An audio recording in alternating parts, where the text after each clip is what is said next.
Hello, hello. Hi. I see we already have people that have joined in. Good morning, good afternoon, good evening, depending on where you're joining us from. Welcome to the day two of Alt-School Career Fair. Hi guys, I'm seeing the usual culprit here. I'm seeing Praise, I see Maurice. How are you guys doing? How are you guys doing? You guys are timekeepers. Okay. Okay. I can see that you guys are. Oh, sorry, so sorry, Eric. I see that Eric is not feeling quite well. Sorry. Thank you so much for joining in, Ali, for day two of the career fair. I see people already streaming in. That's a good thing. If you had your friends that you had told about the career fair, please tell them that they can join. Share them the link, YouTube link, or this particular link, or people on Slack. Let them know that we have started. And today is going to be an interesting day. But before we go to the details of today, right, let me ask, if you want to describe day one of career fair, how would you describe it as? So just drop it in the chat, wherever you are watching or hearing my voice from, just drop it in the chat. How was the day one of the career fair for you? If you could use one word to describe it, how would you describe it? Okay. I'm expecting to see, descriptions flying in, right? Let's Oh, someone says they can't hear me. I want to believe my you guys can hear me, right? Okay, yes, I see answers, so I'm believing that you guys can hear me. Okay. So I see somebody say fantastic, insightful, full of knowledge. Okay, okay, inspiring, insightful, amazing, soft, skillfully soft. Okay, educative and enlightening. Great. Okay, okay. That's not. Let me see. Please keep them coming. Keep them coming, please. Amazing, amazing, awesome. All right. Okay. I'm just saying we are playing with the A adjectives and I, insightful, inspiring, amazing, awesome. You guys, let's be creative. Show me new words. Let me see new words. Okay, spluffic. I don't even know what spluffic is. Okay, I'm learning a new word. Someone says spluffic. Okay. Eye opener. Okay, that's nice. Somebody's lying. How do you mean tabby food? There's nothing tabby about that session. Ah, well, let me see. Let me see. Hi, hi, hi. Let me see your thoughts. How can you describe day one? Day one, because I want us to get into the mood for day two, right? I want to get the mood. How did you feel about the first day? So I know how you're gonna feel about the second day, right? And thank you so much. I see um there's a message that has been dropped there. You can share this YouTube link with your friends or your relatives or your friends that you want them to be part of this career session. Please have them join in. Okay. Somebody says day one was plus ultra. Interesting. Interesting. Plus ultra. That sounds like a phone name giving Samsung Ultra. But okay. Let me see. Can I get more? Can I get more? Very motivating. Okay. Very motivating. Okay. That's fine. I think I've had you guys can keep, sending the adjectives, but I think let me get something else. Now, what was your major takeaway from yesterday? Right. What was your major takeaway? Because we want to make sure that you're not just saying inspiring for the sake of inspiring, and we also want to make sure that at the end of this career fair that you have learned something, or your for people that say eye opener, something really happened to that. There was really a transformation. Like how they say, we don't want you to come out of this career fair the same way you came in, right? That you have a fresh way of thinking about things, or you have a different view of understanding of approaching different situations of your life, right? So, what was your major takeaway from day one? From the different sessions we had on day one, what was your major takeaway? Please also drop that in the chat. Okay. Develop soft skills while being talented. Okay. All right. I don't know. I think Alt School Africa can help us highlight, it can help us highlight, um, you know, what people are saying in their major highlights. I think that's a good thing. So please, if you can hear me, please help us, highlight some of the things people are saying. But let me see. Someone says the one thing that stuck was there's no benefits of being the best in secret. Okay, best kept secret, right? If I remember that correctly. Okay, KOB emotional intelligence model. That was know your magic, own your magic, and what was the third one? What does the B stand for? I don't remember. What does B stand for? I've actually forgotten. Bless others. Oh, bless others with your magic. Okay, okay, okay. That's fine. That's fine. That's fine. Okay, let's see. Someone said beds. What do you mean beds?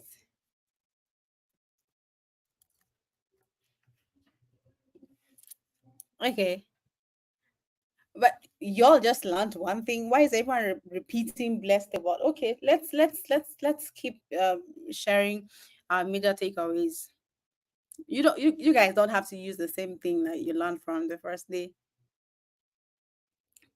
If you can hack emotional intelligence, you have hack data skills. Okay. The interesting thing I think out of yesterday's session, right?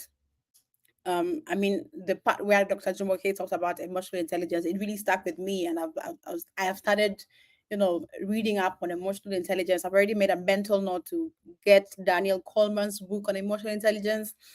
I already started a course, a short course on emotional intelligence, because again, like you said, if you hack it, then it becomes easier to navigate the other skills, right? So that's for me.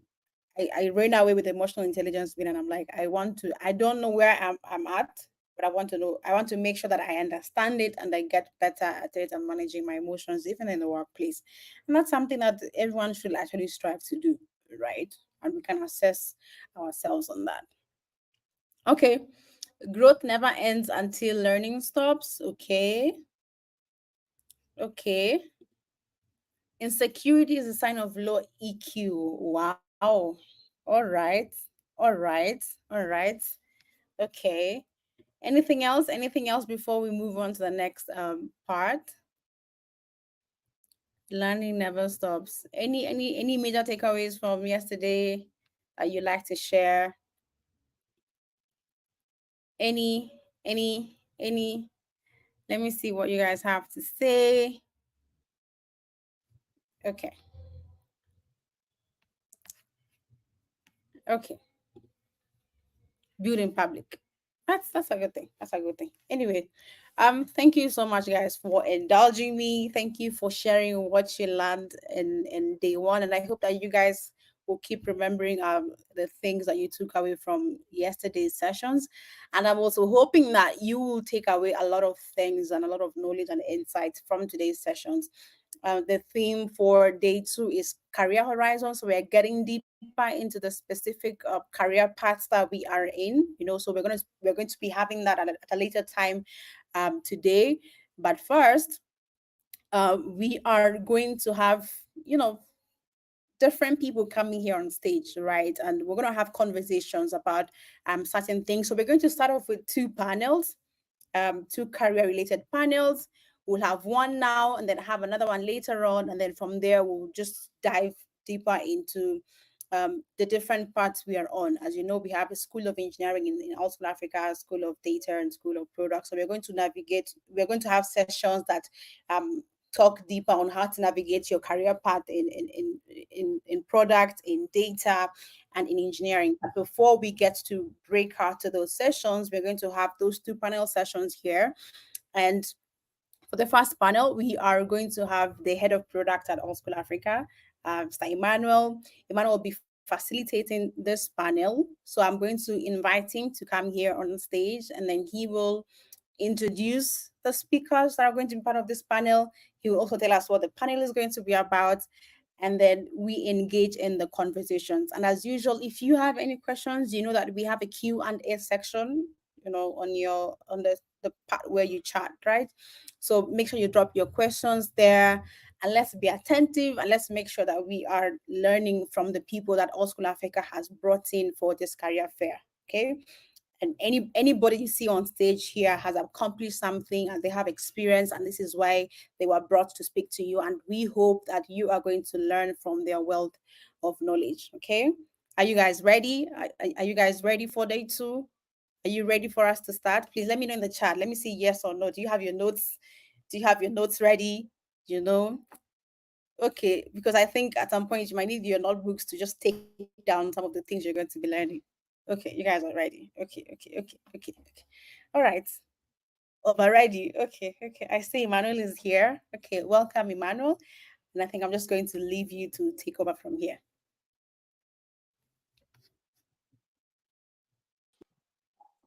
Hi, Tavi. Can you hear me clearly? Yes.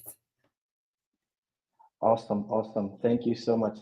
Glad to be here, guys. Yesterday, like Tavi said, was amazing. I learned quite a few things as well. So without further ado, okay, let me not sound like Fushuto. All right, let's just get into the session, right? Today we'll be looking at unlocking opportunities and excuse me, unlocking opportunities and staying competitive in the tech space, right? And like what Tabi already mentioned, we're going to be having amazing speakers come up, right? Just before I introduce them, we'll be having 3 speakers actually come up today. Just before I introduce them, each of them have between 10 to I think 15 years, individually working across different sectors, and then doing stuff in amazing spaces, right? We have not just in product, not just in data. We're going to be looking at several sectors today, right? Talking about a lot of things, a lot of opportunities. A bit of surprise for those who are not expecting it. We're also going to be looking at the entertainment space as well, right? And looking at the gaming space as well. So if you were just thinking you're talking about data alone, product alone, data and all of that, or engineering, we're going across board to look at a lot of things, right? And so I would introduce the first speaker. I will introduce Chibuzo, right? So I'll just quickly, before I bring Chibuzo off stage, I'm just going to run through a quick intro to give you an idea of who he is, right? Chibuzo has spent over 12 years in the Nigerian tech ecosystem, right? He's worked across fintech, edtech, health tech. He's worked with teams that built enterprise solutions. If anybody here is familiar with the Nigerian Interbank news, right? It was part of a couple of teams there as well, building stuff around Mcash, Central Pay, even things like the BVN and all sorts, right? It was part of that team, right? So Chibuzo brings a lot of experience. He's notable for his achievements across all these products, right? So I'll just mention a couple of them, right? Things like Central Pay, Mcash, iCard, eBills Pay, right? So if you pay bills and all of that, you probably don't know what powers it, but eBills Pay is one of the core solutions that powers for some fintech apps or banking apps or any form of apps that allow you to pay bills, right? And all of that. And then the popular one, BVN, NIP, when you do transfers and all of that, right? The instant payment that happens, right? Basically, all of that, right? So Chibuzo brings a lot of wealth of experience to the conversation today, right? So we're not just going to talk about one sector. We're going to look across, right? And we're going to look at how you as a professional yourself can leverage on all of that. Also, I have Oluwole. Oluwole is a tech and finance expert, right? And sorry, please, in the chat, if you can hear me clearly, please show of hands or drop an emoji just to be sure You guys can hear me clearly. Awesome, awesome. Thank you, thank you. Okay, awesome. So Oluwale also, I'll be bringing Oluwale up on stage as well. Oluwale is a tech and finance expert, right? Oluwale as well has worked across different sectors as well, and he currently is based in Canada, right? But he's done a lot of work around building transformative solutions, right, for assessing and managing life insurance and risk. He's architected systems and built models that have helped with credit scoring. I don't know who here understands what credit scoring is about, but when you want to take loans on apps, right, he's built solutions that have been able to build credit scoring solutions for the unbanked in Nigeria, right? So already comes with a wealth of experience. Like I said, it's close to a decade of experience across different sectors, building things around data engineering, data science, analyzing data, making data possible to help businesses grow and also increase their revenue. So I'll just read a bit of his profile. His career reflects a passion for leveraging technology to solve complex financial challenges with a keen ability to adapt and excel in dynamic environments.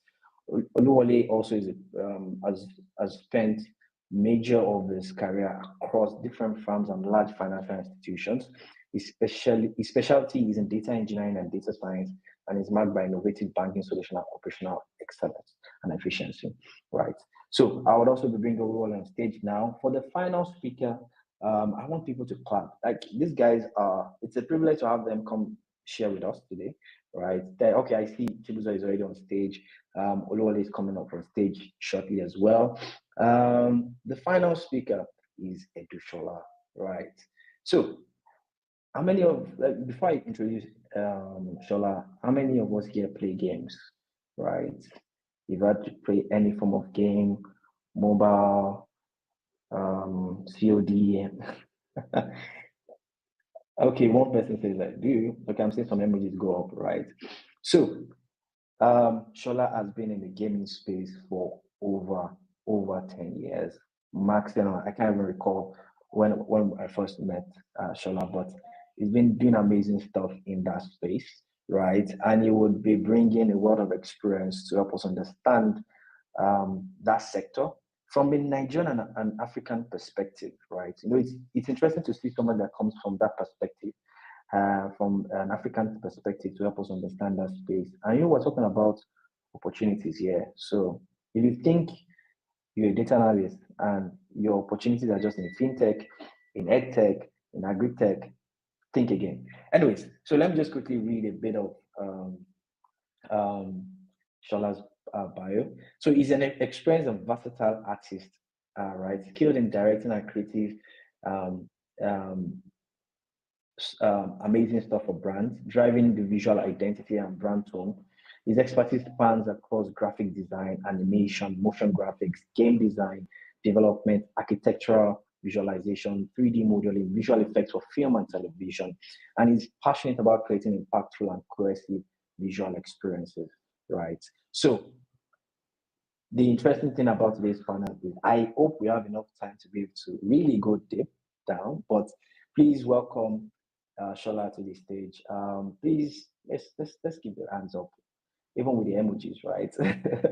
You can do all of that in the chat as well, right? So,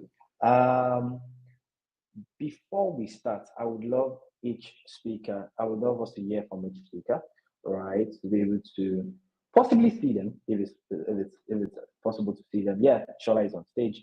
I would love to hear from each speaker from some form of introduction, but the way I would want them to introduce themselves, aside what we've heard about the bio and what how immersive, how influential has been in the tech ecosystem in the last maybe 10 to 15 years, depending on what sector, right? I would love them to share three things as we kickstart this panel session. Three key things, right, that has really helped them when they look back now, right? And look back at where they started from, how they started out, and looking back and saying, okay, what are those three key things that were critical or influential to helping them get to where they are today, right? So I'm going to start from Chibuzo. Okay, based on how it is on my screen, I'm going to start from Chibuzo, right? And then I'll go to Oluwale, then I go to Shola, right? So yeah, Chibuzo, glad to have you here. I would have loved to go last. But yeah, right. I think you're still Three muted. things. Okay, I can hear you now. Go Okay. ahead, please. Okay. Yeah, can you hear me now? Loud and clear, loud and clear. Yes. Okay. Three things. I would say curiosity. Um, Second thing would be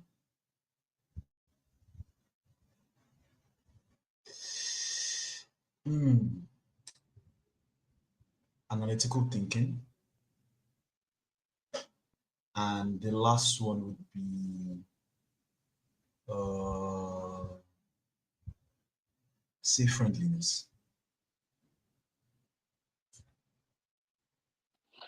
Okay, interesting. Before I go to Wale, right? The last two you mentioned are quite interesting. I want you to just talk about them. Why did you choose those two? Right? Okay, so Right. I'm the first person and I didn't have time to prepare. So so it just came out. Friendliness because you need people you cannot despite no matter how talented you are, you cannot be a terrible person and expect to rise up, right? There were times when people would need to mention your name in the room. And if you've, fought against everybody on your path or in your career, you see that um, when your name is mentioned, there's this discomfort that comes, you know. And for analytical thinking, well, for me, right, that just jumped out. But I just have this knack to analyze things, right? To think about things in a certain way, mental models, solutions, improvements. Look at the situation and analyze, and in fact, to the point of being over analytic, right? So yeah, that's why I mentioned those things. And one of the reasons I mentioned it is that in tech you would have problems, right? There's something that is, if you Google, you see it says, I think it says software engineering is a wicked problem, or building software is a wicked problem. So you always meet problems, wicked problems. Most problems in tech are wicked problems. They're not friendly or nice problems, and you just need to be calm and analyze things by yourself with people, and then that's where friendliness comes in, right? If you cannot get people to you know to analyze these things with you, right, then you're not going anywhere.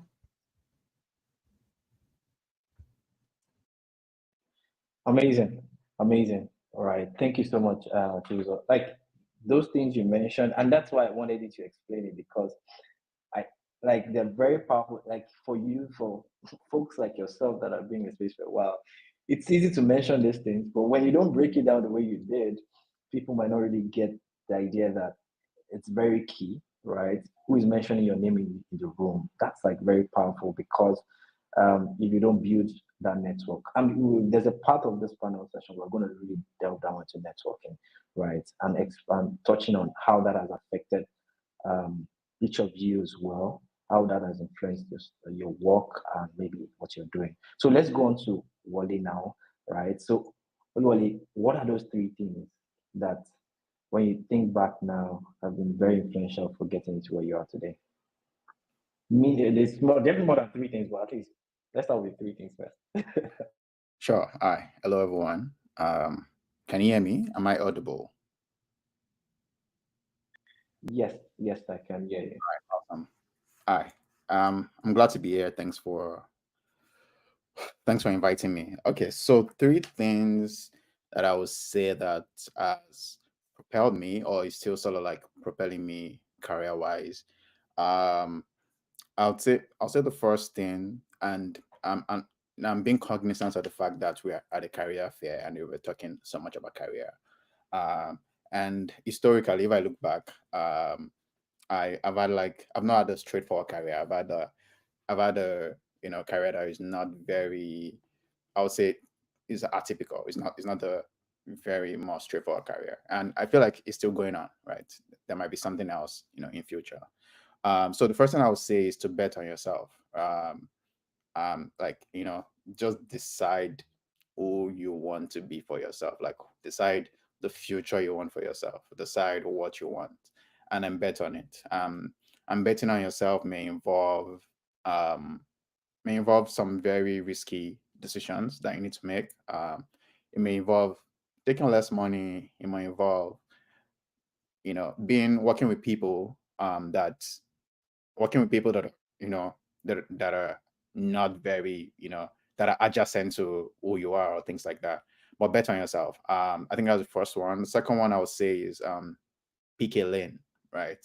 And that's something I often see with early career folks. You're jumping to, especially with tech, right? You're jumping to different things at the time, right?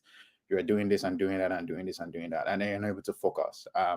And then the good part about focusing is you get to do one thing over an extended period of time. You just keep doing that one thing and that one thing, and it may be hard to do one thing, but I think it compounds, right? There's a concept of compounding where when you do something over time, it compounds over time. So pick a lane and just keep staying in that lane. Just stay and keep doing it and keep learning, keep growing in that lane. Um, the third thing I'll say is use people. And when I say use people, I don't mean to be a user, right? Don't be a pest, but the people in your lives are there for you while you're also there for them. So use as much of people as possible, right? Use your friends, your family, your network, right? Um, yeah, in all school, there's a network of people. Reach out to people a lot, right? If you see someone, for example, in this panel, if you see someone that has said something, reach out to them. Use them a lot. Ask them questions. Someone on Twitter, DMs. People say this thing, but like you can literally DM Elon Musk today. He may not reply, but that's possible. It's possible to DM him. So it's the same way you can DM literally anyone on LinkedIn, on Instagram, on Twitter. So DM people, ask questions. If you like a job, a role, ask them. So yeah, so those are the three key sort of like yeah, those are like I would say my three top career. Um, yeah. Amazing, amazing. Right. When you said the first one on betting on yourself, it like rings a bell on times when even when I just when you said that, I'm like, okay, yeah, that's true. I actually did better myself sometimes. Like when things were not even sure, and I just went ahead and then went through. So yeah. So for those who someone asking for one and two, the first thing Wally said was bet on yourself. The second thing is pick a lane and focus. Right. Don't be everywhere, right? Try as much as possible to pick a lane as soon as possible, right? Then the third one is leveraging on your network, right? Leveraging on your friends, your family, people around, even people in your social media network as much as possible, right? So for those who didn't get that, thank you so much, Wally. Thank you so much. So let's go to Shola. Like, if I'm curious to know those three things, right? Because you're not just being building, you've also started businesses, kind of, right? So I'm curious to understand what are those three key things that when you look back, right, and you want to list them, that they're like very influential for where you are now. So yeah, please, you have the floor. Can you hear me? Can you hear me? Yes, yes, Oh, yes, I great. Yeah, can. I was worried this might not work because audio is just like a common problem for people when you're on Zoom calls. So good afternoon, everyone.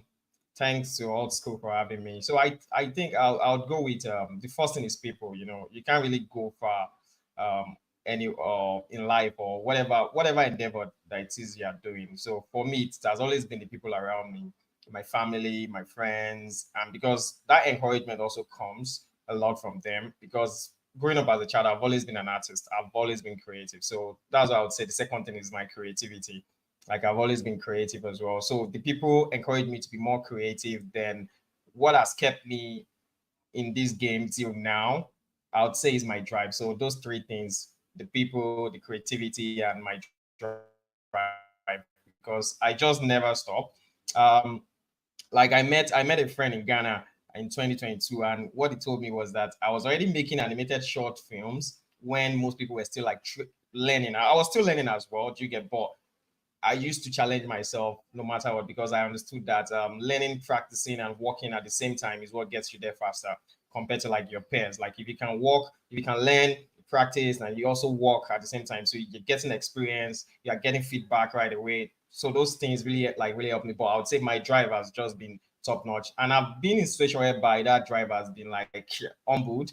But one thing I've learned is that it's still the drive that helped me pick myself back up and I keep going again because being in the game industry for 10 plus years and still going doesn't make any sense to most people that understand business because there was no business here. And it's not like there is a business here so far now, but what we've been able to do is we've been able to create a path for ourselves, and not just me, even other companies as well, other game studios as well, been able to create a path for ourselves in an uncharted territory like Nigeria. You know, there is really compared to like other fintechs, there is really no funding like that. So we have to now go outside our own industry, go to other competitions, go to other incubators to like participate, and it's just the drive. So creativity, drive, and the people. Thank you very much. Wow. Okay. Like there's something that is consistent across the three speakers. Everybody agrees that you need people. Because Chibuzo talked about friendliness, right? How you have to me, me, like make sure that the relationship you have is such that people will be able to remember you, not for the very not so good things, right? And then Wale went on to talk about leveraging your network. And then if you look at it, the first thing Shala was saying is that you need people. You need people. So please, for anybody in the chat or joining us online and listening to us, if you don't take anything away from those three things, those from our three speakers right now about the things they've learned, all of them all agree on you have to like manage relationships as much as possible. Manage relationships as much as possible, right? So I'll just run through for those who are just joining. So Chibuzo shared with us earlier, all right? He talked about curiosity, he talked about analytical thinking, talked about being friendly and managing relationships very well, right? In your as a professional, right? And then Oluwale talked about betting on yourself, making sure that you go the extra mile and just give yourself a chance, right? And picking a lane and focus, right? And then he went on to talk about leveraging your network, right? Then Shola capped it and said, see, you have to be very particular about the people and focus on that as much as possible. So first thing he said it was people. Second thing was creativity. He has been he doesn't stop. He's just trying to up the ante, up the ante, up the ante for over 10 years now in the animation and gaming space. And then the drive never stopping, right? So yeah. So thank you so much, guys, for sharing this insight, right? So we would go fully now. That was just intro, right? We'll go fully now into the panel session. There are a couple of areas I would love us to touch on, right? I hope we're able to cover as much as possible, but we have just barely, I think, maybe 30 minutes left or so, right? But I think I will start with talking about um, one area that we all agree on: networking and collaboration, right? Right? Because the first thing that I heard everybody talk about was people. So let's talk about networking and collaboration, right? When we talk about networking, we talk about how everybody just mentions it, like it's so important. Just says, "Oh, network," right? So I would just want us to spend a couple of minutes to just discuss networking and collaborations, and maybe possibly give examples, right, of how that has helped you, and what are those pitfalls and things you've learned, right, when you were trying out networking, or maybe while growing your career, while moving from one company to another.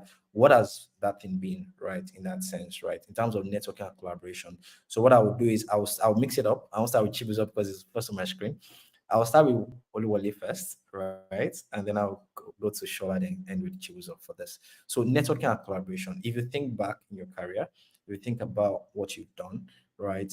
How has that been helpful? It would be nice to share maybe stories or insights you've seen. So three things. How has that been helpful? The second part is, what are those pitfalls, those things that you feel like,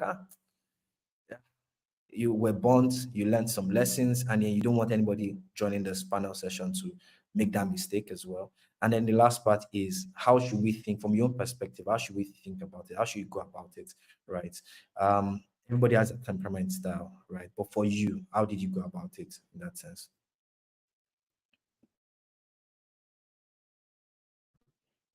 Yeah, thanks. That's a good question. Thanks, Emmanuel. So I'll say that um I'll say that networking comes in like, I'll say three ways. I won't call it networking. I'll say that is like maybe networking connection or making friends, right? And I think something that we historically, I feel like with networking, people have felt like, they need to network up, right? So I want to network to the person above, right? So to the CEOs, to the C-suites, to the head of whatever, right? That and then such people don't really have as much.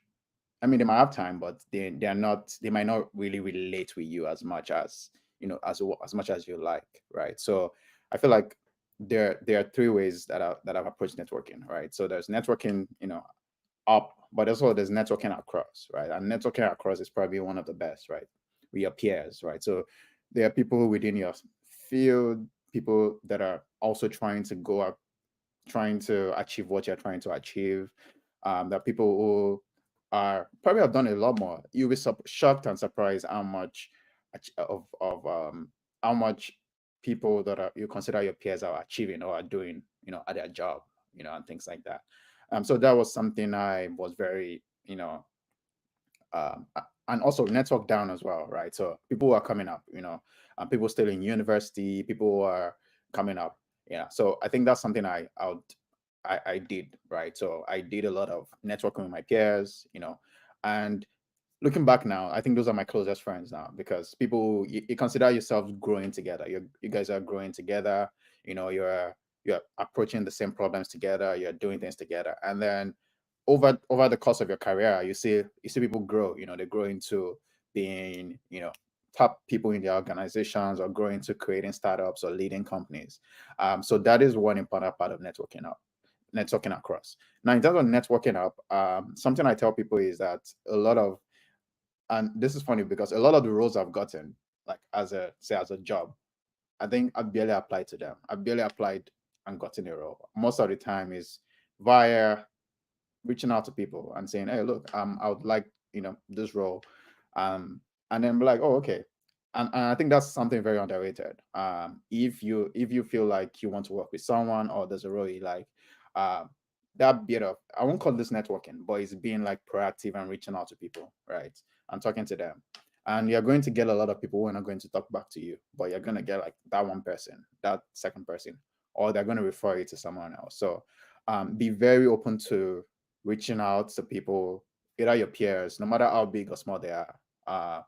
Try and do that. Yeah. So I think that is what has helped me. In terms of pitfalls, um, I would say that I think the biggest thing is like, I'll call it shame, or like being not being, being rejected, because I feel like networking also comes with people not trying to be networked with, and you just take that as, it's part of the game. Yeah. And then yeah, I think that is how you sort of like go through it, through that process. Thank you so much, Oluwole. Right, like I don't know how to perfectly put this. You almost taught a quick masterclass on how to think about networking, because the it's more like a triangle of some sort, right? Or should Yeah. I say up, down, and then, or if you use the cross, right? Yeah. Top, the Yeah. middle, and then downwards and all of that, right? So yeah, like I'm not going to take time by because I was about to ask you a follow-up question, but I'll come back. I'll come back. Let me go to Shola. Now, Shola, I want to get an idea. Let me paint this picture before you answer. Like, we have some learners, people who are out schoolers who've built stuff. We even have them who have come together, set up a team. They're also working on their projects. That's that part. And then some of them go beyond even working on the project, right? To going outside of school to even think of making it a thing, right? And possible raising money, right? And then you have done that. You did it in an era. You started out probably in an era where it wasn't fancy when we all talk about fundraising now and all of that. And then you struggled. And then you even chose a sector that wasn't fundable at the time. Let me put it that way. Like it wasn't like people were ready to give you money for what you guys were building, animated shorts, games, and all sorts like that. So when you're looking at it now, things have gotten better, but things are still not where we want them to be. So when we're thinking about networking and collaboration, like and your experience, how would you like talk about it in terms of those key three areas, right? In terms of what has worked for you, what are those pitfalls, and how would you advise based on your own experience for people to approach it? Yeah. So we've not response, but I would say so let me just backtrack a bit. I actually bootstrapped my company for on up until 2023. It was in last year that I decided, okay, I needed help. You understand? Because it choke. So it got to that point. I figured out, okay, I needed help. So I went for an incubator program at the Faith Foundation, the Orange Corners. So we had different industries. We had different businesses from all aspects of fintech, like even the food industry, manufacturing. About 20 of us. So I made the top 20, and we're in the program for like 6 months. Then after the 6 months, we had to pitch. So I can tell you, networking really helped me. But one thing, I think the decision that I made, myself and Oscar Michael, in 2022 after we left Ghana, I told you I met someone there and he was talking to me about, okay, what he has noticed about my work is that we said we'll start going out to places like, since we are part of the leaders of the games industry, we'll start going out to places where you hardly find game developers. You understand? Like, just for instance, now when people talk about alt school, you probably not talk about game development a lot. Do you get? You probably not touch that in the. So that's part of the decision that we made, that okay, we need to do more in terms of going out and letting people see us, okay, that we exist. Because I remember my first game and somebody was telling me when I was pitching it to them that, are you sure you made this game? Do people make games in Nigeria? Do you get? Because people even hardly believe that we do that here. So going out and exposing myself like enough for people to see what I do was one thing I didn't do for a long time, and which really have kind of affected me. Although it helped me like focus and build a lot of things, but there's still a need for balance, and I think that's what is always missing when you meet creative people. So you have this idea that, oh, you're building this thing, and you just build it, you cave in and you build your thing. You don't really go out there to like let people know this is what you do. So that decision that we made was also what led to me going out for different events, and I started attending tech point events, different tech events, and we started introducing ourselves to everybody. Oh, this is what we do, our industry exists. And going for that incubator program actually changed a lot of things for me, because I ended up winning. So I made top 5 and I became the number one. Like, you know what it means. A big deal for a game studio to win in like in an industry. Like, there are different industries involved that had more edge and that have been proven to be tested. But based on the workings that we've done for more than 10 years, that we didn't even put into proper documentation until the program, we now realize that, okay, we have so much that we can actually take to the world, and we can actually compete. So I would say, yeah, so that's how powerful networking is. Like going out there, like talking to people. It might not even yield immediately, because I've even exhibited at so many exhibitions that it's not like we're going to make sales. We make games, so the highest thing we can get is people downloading our games, and it's not like we don't make money, because most of our games are even free games. We have a freemium model like right now, but you can imagine what it has done for us, because a lot of people now know us. Like you were at the Comic Con as well. You saw what we did there. Like, usually the Comic Con usually don't have like a gaming session, like a gaming section. But now we have that. We did that last year. We did that again this year. So thanks to Africa Comic Aid, and that's part of what I'm talking about. Like, when it comes to, okay, we've spoken to people at Comic Con. Oh, we'd like to have like our own gaming zone, and we did that. And so it's really powerful what it can unlock for you, because sometimes people just call you out of the blue. Oh, we have this program, can you come in for it? So we have this opportunity. So what it does is actually like seals you in people's mind, it engraves you in people's mind. So even if it's not immediate, it has a long-term effect, and people just know you for this thing. And that's like it opens doors for you, honestly. So I really appreciate the whole concept of it. And I can remember during the incubation program as well, one of the classes I enjoyed so much was the networking. So a professional actually came in and taught us more about networking, and it really opened my mind as well. So yeah, it's something I hold like up there, but I didn't really take note of it early on because I'm a creative. I didn't really know much about business, and but it really helps you out, man. Honestly. Okay. Thank you so much, Shola. Like to add a bit of perspective for those who guys who don't understand, right? The competition Shola is talking about is a competition that is not just for gamers, it's for people who are doing stuff across different sectors and being top. Like who thinks to go for an incubator kind of related stuff and they pick a gaming company, right? And that in Nigeria for that matter. So just to put it in perspective, so to tell you like it's been a lot of work, but networking actually added a lot of value. So before I go to Chibuzo, there's a question from Oreolua in the chat that says, how can networking be more organic? Because a lot of times it can come across as forced.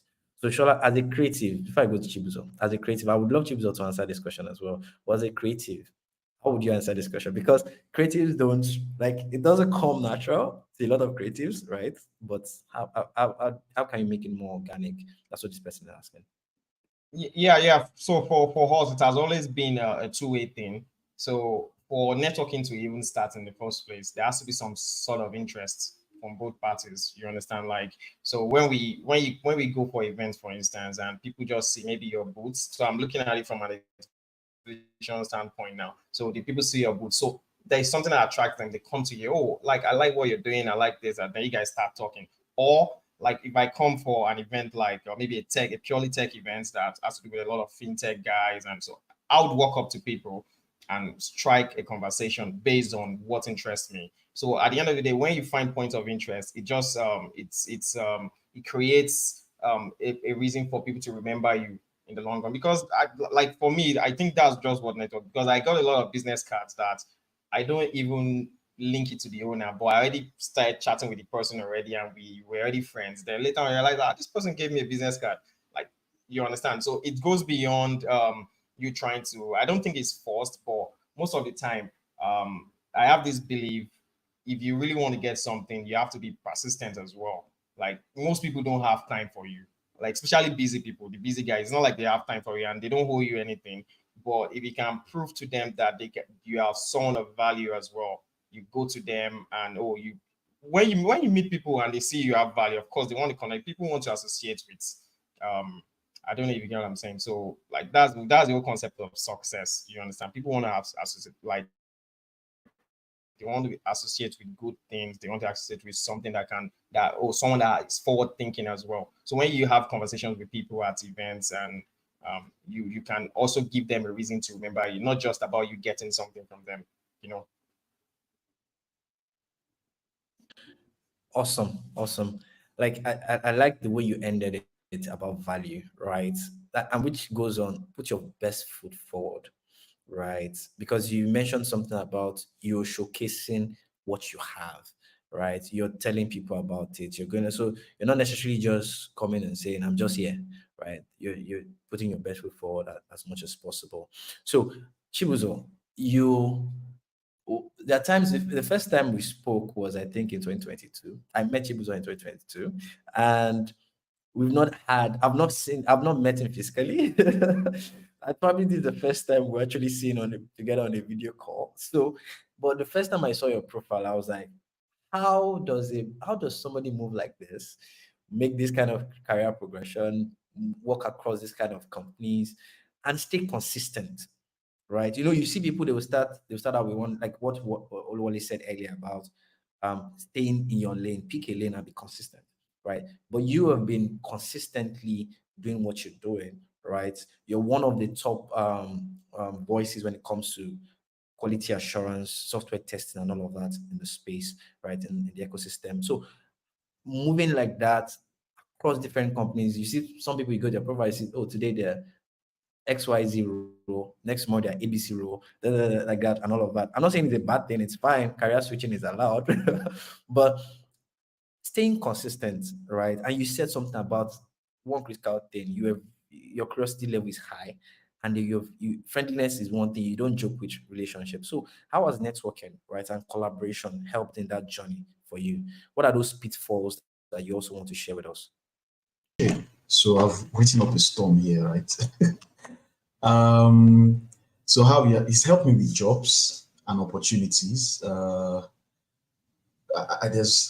one of, in fact, 30% or 40% of the jobs I've held, I did not apply to. It was mostly someone that has worked with me, dropping my CV, and then next thing I'm having an interview, right? Also opportunities, has a that's helped me, opportunities like this and other opportunities, right? Um, it has also helped me in, so it helps. So I'm trying to flip it now, right? From past tense to present continuous. It also helps you to, with getting your ideas accepted, right? So you have an idea either in a closed system or in a closed company or group of people, or and all that, right? By virtue of networking in quote, meeting people, providing value to people, and all that, um, your ideas will be listened to. Yeah, you give first before you request. Pitfalls. First pitfall I wrote here is I didn't start early, as Edu mentioned. I didn't also start early to put myself out there. A lot of people in the QA space would disagree with that, but I believe I should have started earlier, at least 3 or 4 years earlier, right? But then, like he said, for me, I was more of thinking, and that I think it was Oluwole that said that, right? It wasn't sort of like being um, shy, but it was more of what do I have to say? But then, pitfalls is the pitfall is that I should have started earlier, and it's good to start early, but not too early, so that you don't become a phony act or a scammer in quotes, right? Spend some time to know, and then so I can have something to share. Also spend some, also, invest in experiences. And if you are starting early, one of the best ways to do that would be to take a journalist's approach, take a questionnaires approach, take an approach where you are talking to people, you're asking questions to people who know, right? That's one good way to do that. How to go about it? The obvious: attend live and virtual events, but then caveat: make sure to introduce yourself to strangers, right? Don't just go there and you see someone that you know before, especially for live events, and then you spend the whole um, time of that event, just with that person. Meet somebody, talk to them, and try to learn from them. This also ties back to something else I wrote, right? And then if we try to merge networking and relationships, together, right? Always be helpful. Olushola mentioned one of my points, sub points. Be helpful to people above you, people below you, and people on your level. And not only people, even entities, right? So you reach out to entities and help, or if entities reach out to you to help them, you have a bias to accepting and even going above what they've asked your help for. Another one is actively learn from people on the job. So there's this thing I do, right? I always like to learn from people, and not on the job. So let me take that out. I like to learn from people, and it's funny. So even if I am in an engineering team, I want to learn about the things that they are doing that are not engineering, or the things that they know that are not engineering, right? So I'm always asking them questions, how do you do this? How do you do that? How do you sell cars? How do you, different things, right? Just questions, want to learn from them, which also dovetails to, when you go to events or when you meet people even online, right?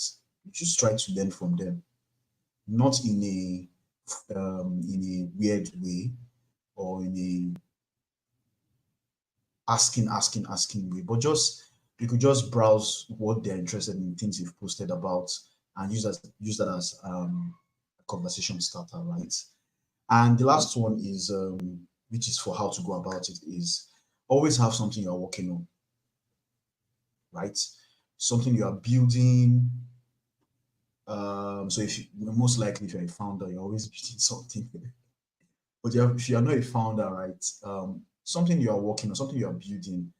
It could be a resource, it could be a list, it could be, outside the popular ones like doing podcasts or having hosting communities, and stuff like that, right? Have something you're working on. Even when you're trying to get someone to mentor you, right? Also have something you're working on. So for example, if you want someone to mentor you on Java, you have something you're working on in Java so that you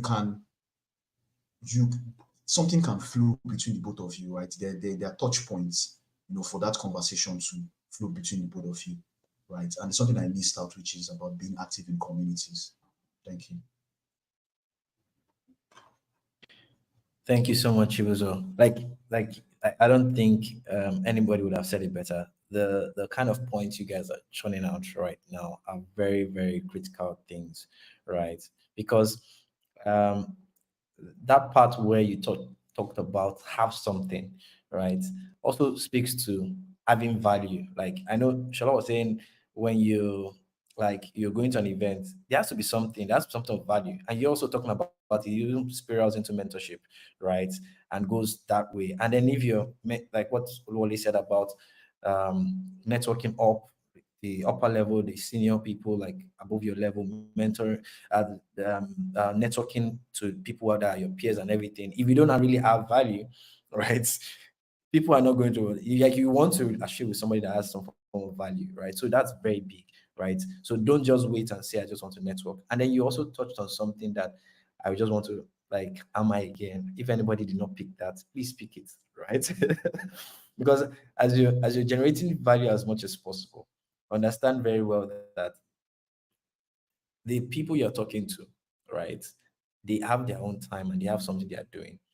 And touching on their own passion, on their own interest, outside of the scope of what you guys are working on, helps to get the conversation going. Like you mentioned something about if you're selling cars, you're just curious to let them, and that's people get to talk more about things they're passionate about and lose track of time and share resources because you're all vibing on the same level, right? And all of that. So that point is very critical because you're not just going to this person and talking about what you want, right? You're going from the point of um some form of familiarity, like, oh, this you might not know much about it, but this person knows much about it. And when they know that you don't know much about it, they might even tell you more because they're eager to share, except maybe they're selfish or something, right? So thank you so much, guys. We don't have a lot of time, right? So what I would do is I have a lot of questions for you, but what I would do is I'll try to merge two questions in one, right? So let me rephrase the question now because there are two different questions. Let me try and rephrase them. So we're in this era where people just feel like, I just finished the course on data analysis. And the next thing they want to do is they want to go for a fintech company, right? I remember I was, okay, let me give you an example. I'm not going to mention name. I was interviewing for a particular role, and this was meant to be for a senior engineering role, right? Not me. I was part of the people interviewing the person. And when we got to that point and we asked the question like, what kind of industries do you see yourself working or companies do you see yourself working in? And this guy mentioned an industry that is far from the industry we're recruiting for. Right? And it was just way far, right? We're not recruiting for a fintech company, but he mentioned once he sees himself working in a fintech company in the next 1 year. So we're like, okay, you basically have said you're not interested in this industry. So why are you coming for this kind of interview? You get so, but I'm just saying that on a lighter note, right? Like there are things where there are several applications for what people are learning now, right? I'll use what we have at AltSchool as examples, right? So we have data analysis, data science, and data engineering. We have product design, we have product marketing, we have product management, we have front-end engineering, back-end engineering, we have cloud, we have cybersecurity, right? And all of that, and these are like 12 months programs, right? So like takes a long while to get into all of that, right? But a lot of people here will be asking themselves, like, how does that even apply? Like, where should I be looking at? What should I be doing? Right. And then some people already think that what I'm learning is just for a particular sector. So based on your experiences, what I would love you guys to talk about is um application. And we're talking about skills development here, right? So you already have a skill, right? You can pick any of these role, any of this as example, or anyone you want to use as examples, right? Or use yourself as examples, right? But what are those skills across some of the ones I've mentioned, and what are those applications across different industries? Because I would love you to guys to open people's minds as wide as possible, right? Across application, right? I remember at the Comic Con at the game zone that Shola mentioned, right? I was listening to the panel session there, and Shola was sharing very interesting insights about people that are needed, and the other panelists were talking about the kind of people that are needed to be able to make these games and make these things possible, right? So what I would do is I will allow Shola go first, right? Across some of these disciplines and what you've seen and all of that. I think you even mentioned something about data, that data people are needed, right?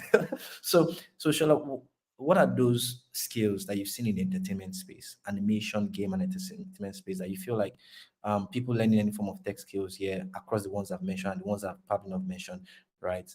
They need to start thinking about and say, there's a space here for you, right? You can leverage on that, right? And before I go on to the other speakers.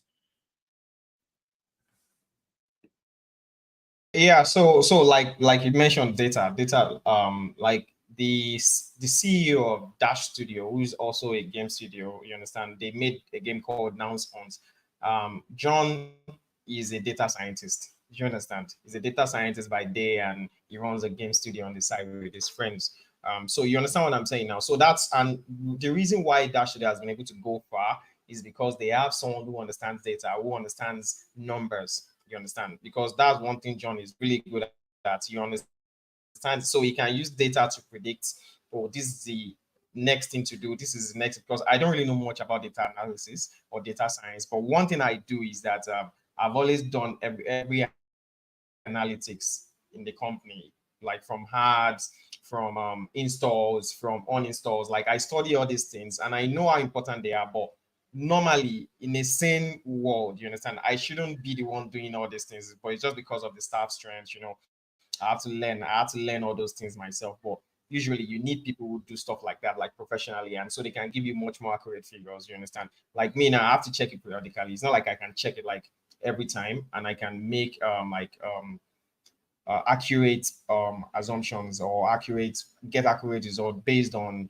my own skill set, because data analysis is just something that is really missing from in our space. But the issue is just that how many studios can actually employ like exclusively someone who is a data analysis because analyst, because um, right now the industry is not just there yet, but it is something that we should also start to look at. Okay, for instance, we need writers, and I can remember talking about that day. I had like two writers in the game zone that day, and I met those guys. I just told them, like, currently we're working on our first short film, first animated series called Chike Lost in Meta. Adventures of Chike is like our most popular title. So we're trying to like take it a step further. So part of the things that has been slowing the project down or keeping it from like getting to that production phase is because I just felt like the story that I wrote is not there yet. Do you understand?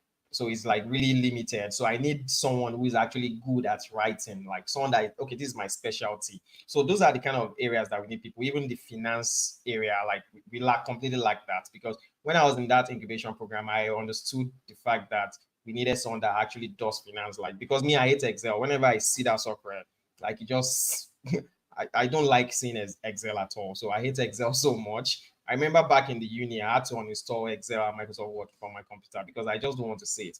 There are some things that, as a creative person, it just really bores me. I don't know if you get what I'm saying. So these are the areas. The games industry has a lot of potential, and you know that the games industry is bigger than the film and the music industry combined. You understand? Like the games industry is huge. So one thing that is coming is, if you saw what happened with Iwaju, right?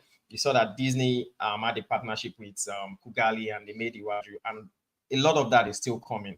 So for us to prepare for that, we need to prepare a lot of more people that will be lined up. Okay, so because we need proper structured studios. Like you can't have a studio and someone, like I said, like our own studio now, I'm doing this, I'm doing that. So we need finance people in our space. Like right now, I've been working with a lawyer for like 2 3 years now. People at the pocket lawyers. I don't know if you know them, pocket lawyers. So we've been working with pocket lawyers, and they also, I'm sure they're also using us to learn how to work with a game studio. You understand? Because they've drafted some contracts with us, they've reviewed some contract for us as well. So there are different areas that a lot of people can come in and work with us in the games industry. And I think we just kind of, but we get overlooked a lot because once we start getting success story like, oh, maybe Deluxe Creation Studios raised $5 million, I think would get a lot more attention. And that also comes from the tech space as well, especially because when you look at tech website like maybe Tech About, Tech Blog, Tech Point, Tech Next, they barely talk about the games industry. You understand? And those are the kind of things that we need. So we even need to be like get in conversation with these guys and talk to them like, oh, we need you people to talk about us like it's your business. Carry us on your head because this is an industry that can also save the tech space because the industry is huge. You understand what I'm saying? So I think for me, it has always been the fact that we even need people in sales because I'm also in talks with some guys. Sales and partnership is another thing that is missing because last year we got a partnership deal with the guys at Check It. So they had a platform where they want to put some games on the website, and because we have more than 30 games published, so we had to like pick like 5 of our best performing games and put it on their platform. So things like that. I had to handle the partnership myself. You understand? And if I had like maybe a partnership expert, maybe we could have got a better deal. Although the owner there is a friend, but gotten a better deal and had like make it smoother. But I had to like do that. I just work with the lawyer alone. You understand? So you need partnership people as well. You need people that can actually go out and pitch as well because I'm the creative director and I'm also the guy pitching at you understand, pitching to investors. And so there are so many areas that needs to be plugged in our space that are just missing. But so there are actually huge opportunities. And you don't necessarily have to do that alone. You can still work with a fintech guy. If you're a data guy, you can still work in fintech and work in games. You understand? You can, because maybe if you are strictly finance guy, but you are doing data, because I know that probably those scenarios where this person does data for just finance. The games industry too, the game space too, they need people that handle their finances. You understand? So you can just do that alone strictly. You don't need to do analytics for installs or maybe downloads. You can just stick to the finance aspect of this because we have ads analytics, we have sales analytics, we have different analytics that can be checked as well. So I think there are a lot of a lot of opportunities that are just lying fallow. So we need to start sparking people's interest as well. Do you understand? Okay, like maybe old school would have maybe a course for game development or maybe a game business or game design because there's also a lot of broken parts that needs to also move together as well. That, but yeah, so I look forward to that, Sha, from your end. So maybe write that down. We need to have something for game devs on your platform. Yeah, thank you, Shola. Right. This let me add one thing you said. It just popped in my head. You said something on at Comic Con. You said designers are needed. Even people who are designing are needed. So um, those who did sales course that are here, you run a sales course, and you're thinking it's only people who are doing FMCG related stuff or e-commerce that need to sell, right? They need you in the gaming sector. Those who did the content creation course, right? They need writers right now. They need people who help them create content, right? So I hope they're here. I believe they're here anyways because the community team has I've seen the announcement over and over again. Don't miss the career fair as much as possible. And then you touched on a lot of roles, right? But I would love you to mention just in like 2 minutes, 2 to 3 minutes, what are those critical roles that are required to create a game, right? So if you list them, right, in terms of, okay, you need this, you need this, you need this, for a standard game to be made. Yeah. Well, for a standard game to be made, like they always say in senior clients, right? You get like lots and lots of people to work on a game. But me coming from an indie perspective, like I've made a couple of games on my own. But one thing I know that I always do that like is repeated is the fact that it always starts with a concept, with an idea. You understand? Then the idea goes into a document. So you create a game design document. So you need to get someone who is a game designer, a game developer, can also be a programmer. Do you understand? Like, so someone who writes the codes. Then talking about the art as well. So an artist. So right now we have different types of artists in the game space. So right now we have someone who does like maybe 2D art, concept art. Then another person that does the 3D art. Then another person that does environment art, like maybe 2D. Then somebody that does the environment in 3D, if it's a 3D project. Then we now talk about people that are doing system design. Like those are, we call those ones game designers. And when people hear game designers, they think a game designer is someone that does maybe design or artistic stuff. No, a game designer is someone that can either be a level designer or a system designer. So a level designer is someone that actually drafts the level and shows the game on how it's going to be played from with, like interacting with different mechanics and all those things. So game design is one very important when it comes to game development. But we don't really call ourselves game designers because right here you see a lot of people wearing several hats. You know, like it took me a while to start calling myself a game designer. I was calling myself a game developer before up until, but animation is also very important. Animation rules is also very important. But since you said it's standard, we are talking about some QA, quality assurance. You're talking about beta testers as well. You're talking about um, so when okay after the game is now made, you're now talking about okay, people now sell it, take it to or publish it on the store because that's also very critical. I do that. I have to now there's something called in the tech space, especially in web, we call something search on engine optimization, which is SEO. But in games, when you want to put a game on the store, you want it to be discovered maybe through keywords and maybe the hats, tags, and all those things. We call it App Store optimization. So App Store optimization is actually what makes your game get discovered. So if you can't fight and spend money on hats like the big guys, like maybe Game Loft and Co. What you can do is you do your App Store optimization, you make it so tight that when people search for that game, your game pops up.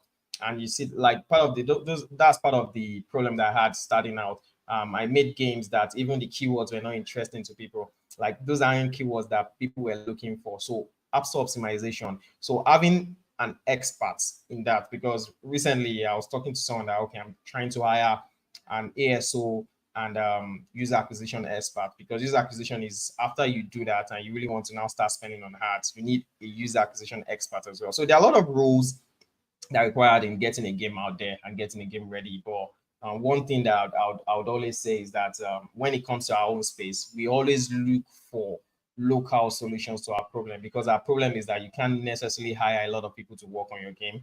But one thing you can do is you can make a good game even with the little that you have, and that's what we try to do over the years, and we keep refining on that. But those are like the main roles of programmer, artists, and game designers. Like those are the main roles.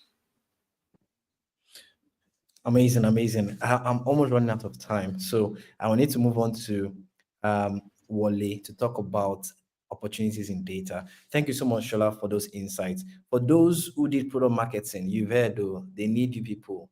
Like they need to market these products. Product managers, don't think your job is just in to be looking for work in prop tech, fintech, and all that. The game sector, they're building products, and these are games, right? So open up your mind to the possibilities that are endless when it comes to the entertainment space as well. So Wally, you've been a data professional for I don't even know how long now, like close to a decade or even more than right. And you've worked across different type of businesses, different sectors, and all of that. So for our school of data, we have people who've done data related stuff. I want you to speak to opportunities and what are those skill sets? What do you need to do to up the ante? To in that sense, what do you need to do to up the ante to be seen to be able to say, I'm looking for the right word, right? But I think you get what I'm saying, right? What are those things you need to do to stand out? Yeah, right. In that sense. So yeah, over to you, Oluwale. All right. Yeah, thanks, Emmanuel. So your question is, what do you need to do to stand out and to be different? Um, and I think I want to go from like a top-down approach, um, and thinking about your career in general, right? So first, careers are long, right? Careers are long, and then you as a person, generally, right, how you're interested in tech is you're just interested in tech generally. You're just like, oh, I love computers, right? I love doing these things. Then you now realize, oh, maybe I enjoy this part of tech. So usually you start from the top down, right? And then maybe you start doing, maybe you do some back end work, you do some front end work, you do some this work, this hour, and then this one is more exciting. So data is more exciting, and then you're narrowing down. So I'll say generally, just to old school students and things like that, you at I'll say that first, you probably need to experiment a lot, right? Try different things at first, experiment, try different technologies. Don't be scared to say, and I think that's something I've noticed with people that are just getting started. You pick something and say, I am this, but generally just try everything, right? If it's to provision servers, don't say because I'm a data scientist, I'm not going to do that, right? If it's to host your website, don't say because I am a this, I'm not going to do that. If it's to write some HTML, I feel like at some point earlier, try to do everything and actually figure out what you actually like amongst all these things, right? Now, let's assume you've narrowed into data, right? And then in data, obviously, if you even look at data roles, like, even now it's even expanding more, right? Because now there's like a lot of LLM stuff going on and stuff like that, which is kind of like a subset of data. So now data is like, okay, are you a data analyst, data engineer, data scientist? And those roles actually are very intertwined. If you look at it critically, in a company like, say, in a company like Facebook, right? Um, you may have a role of a data scientist, but you may be doing some data analyst type work in a different company. The roles are very, very intertwined. But I would say that what stands you out in this industry right now is assume that you are required to know more than your role is asking you for, right? So and that is something that I've noticed. So in previous roles, say you're doing data science work, you may be required to also host your models because you have machine learning models that you need to host. So it means that you may need to do some backend work, right? Because maybe the backend folks are busy, right? You may need to do some dashboard work because there may not be some front end guys available for you, right? So the value that you provide as a data professional might require you to learn skill sets that are adjacent to your work, right? So if you need to do some D3.js, right? Do you have the curiosity to be able to go learn quickly in a weekend, learn D3 and then host your dashboards, right? If if you need to host your models backend, and I think for me that has kind of like what has stood out, right? In separate roles, I've been able to make myself valuable so that I'm able to pick up skill sets that my role requires and adjacent skill set that my role requires so that I'm able to be valuable to the company.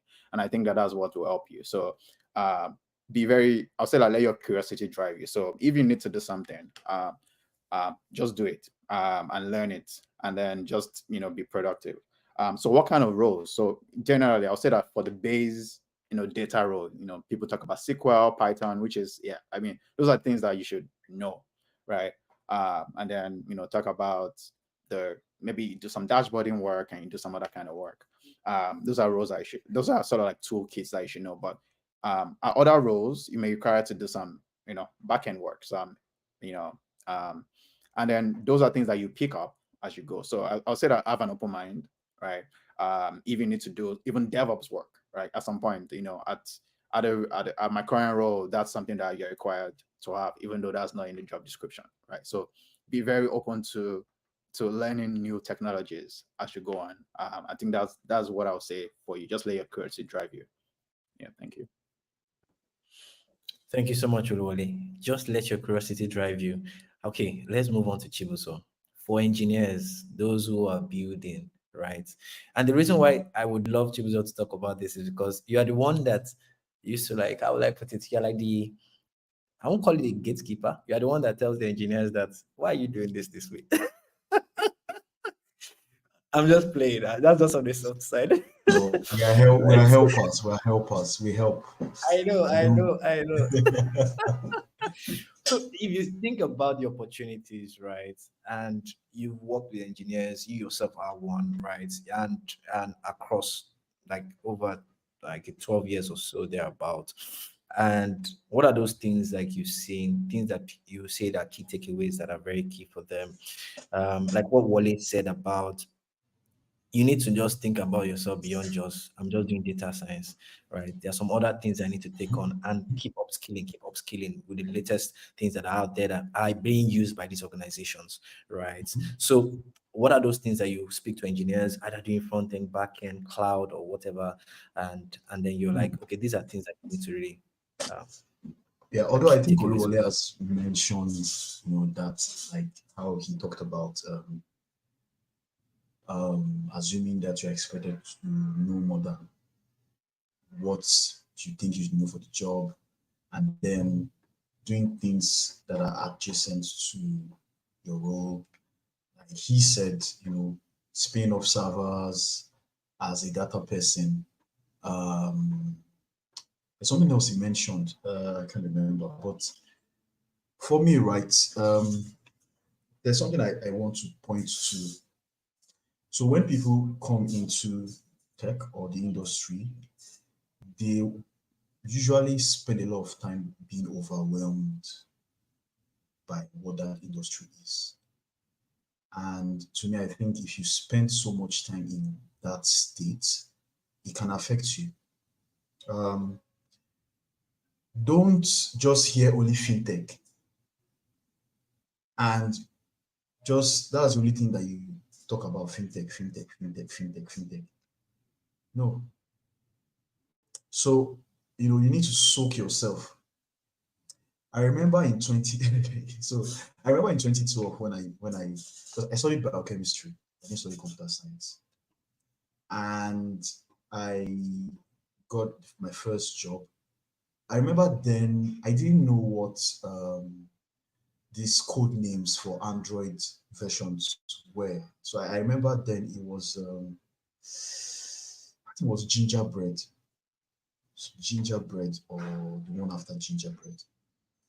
And I remember asking a senior designer, the guy was senior to me, right? And I asked him, what does this thing mean?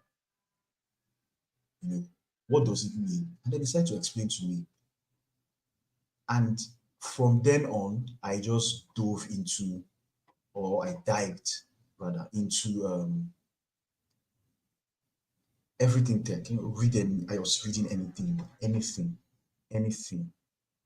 and anything, right? And what that does for you is that it begins to stretch your mind. You cannot say you are in tech, and especially if you are still new into it and you're not reading certain newsletters like the Pragmatic Engineer, by I don't know how to pronounce his name, Skegeli, Yesheni. I think it's Polish. But you need to, and I see it happen a lot of times where you're in tech, your first year, second year, third year, and even your fourth year. The only thing you know is what happens in your company. I don't think that is advisable. Soak yourself, read things.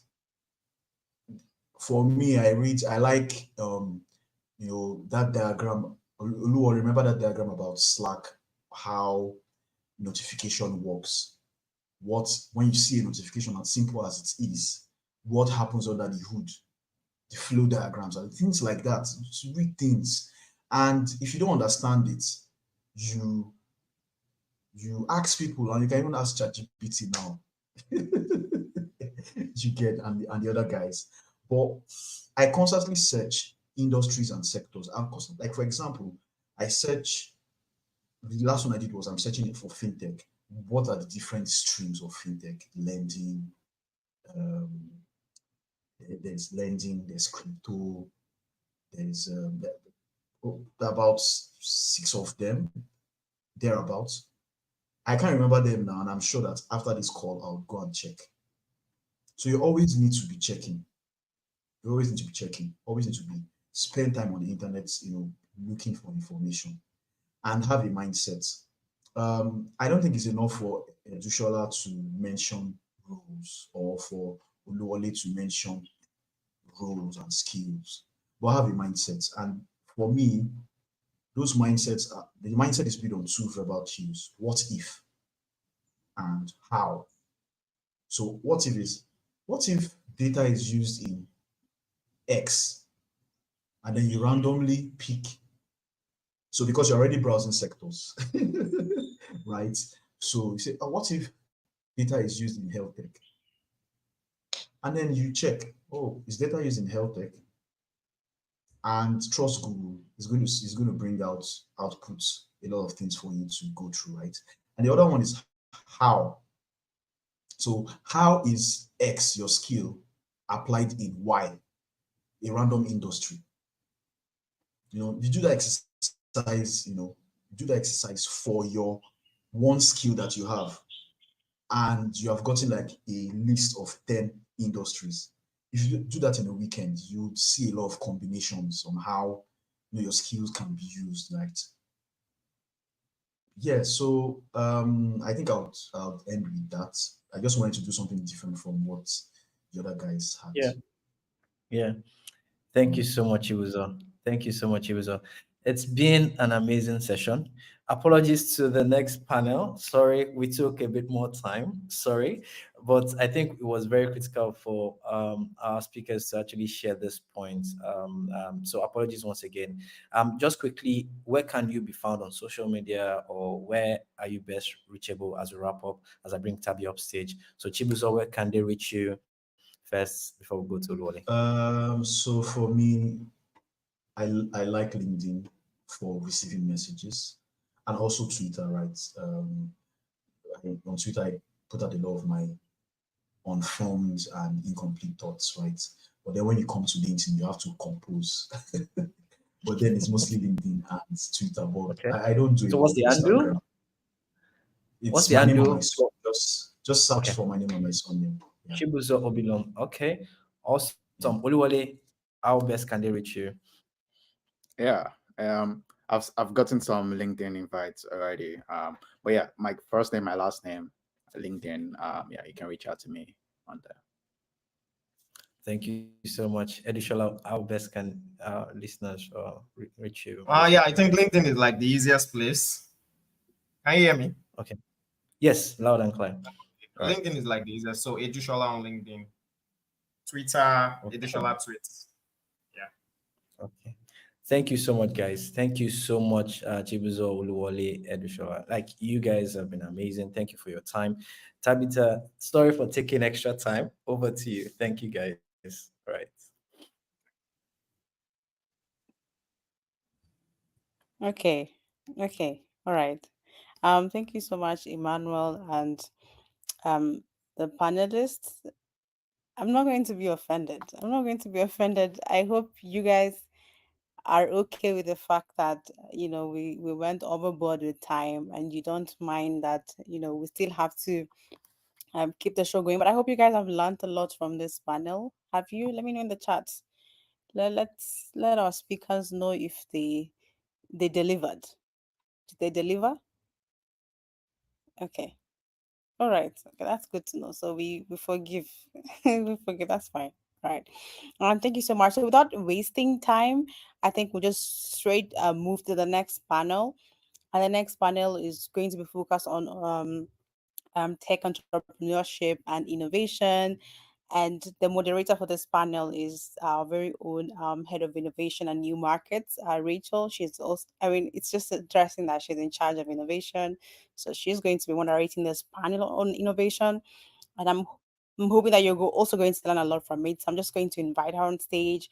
She was going to join us, and then she'll also introduce the panelists. And then I'm pretty sure we're going to have an amazing session. The speakers for this panel are also amazing people and friends of Old School Africa. They've been supporting us from from day one, and I'm pretty sure that they have a lot that they will share with you, and you'll learn a lot from them. So over to you, Rachel. Nice to see you, Rachel. How are you?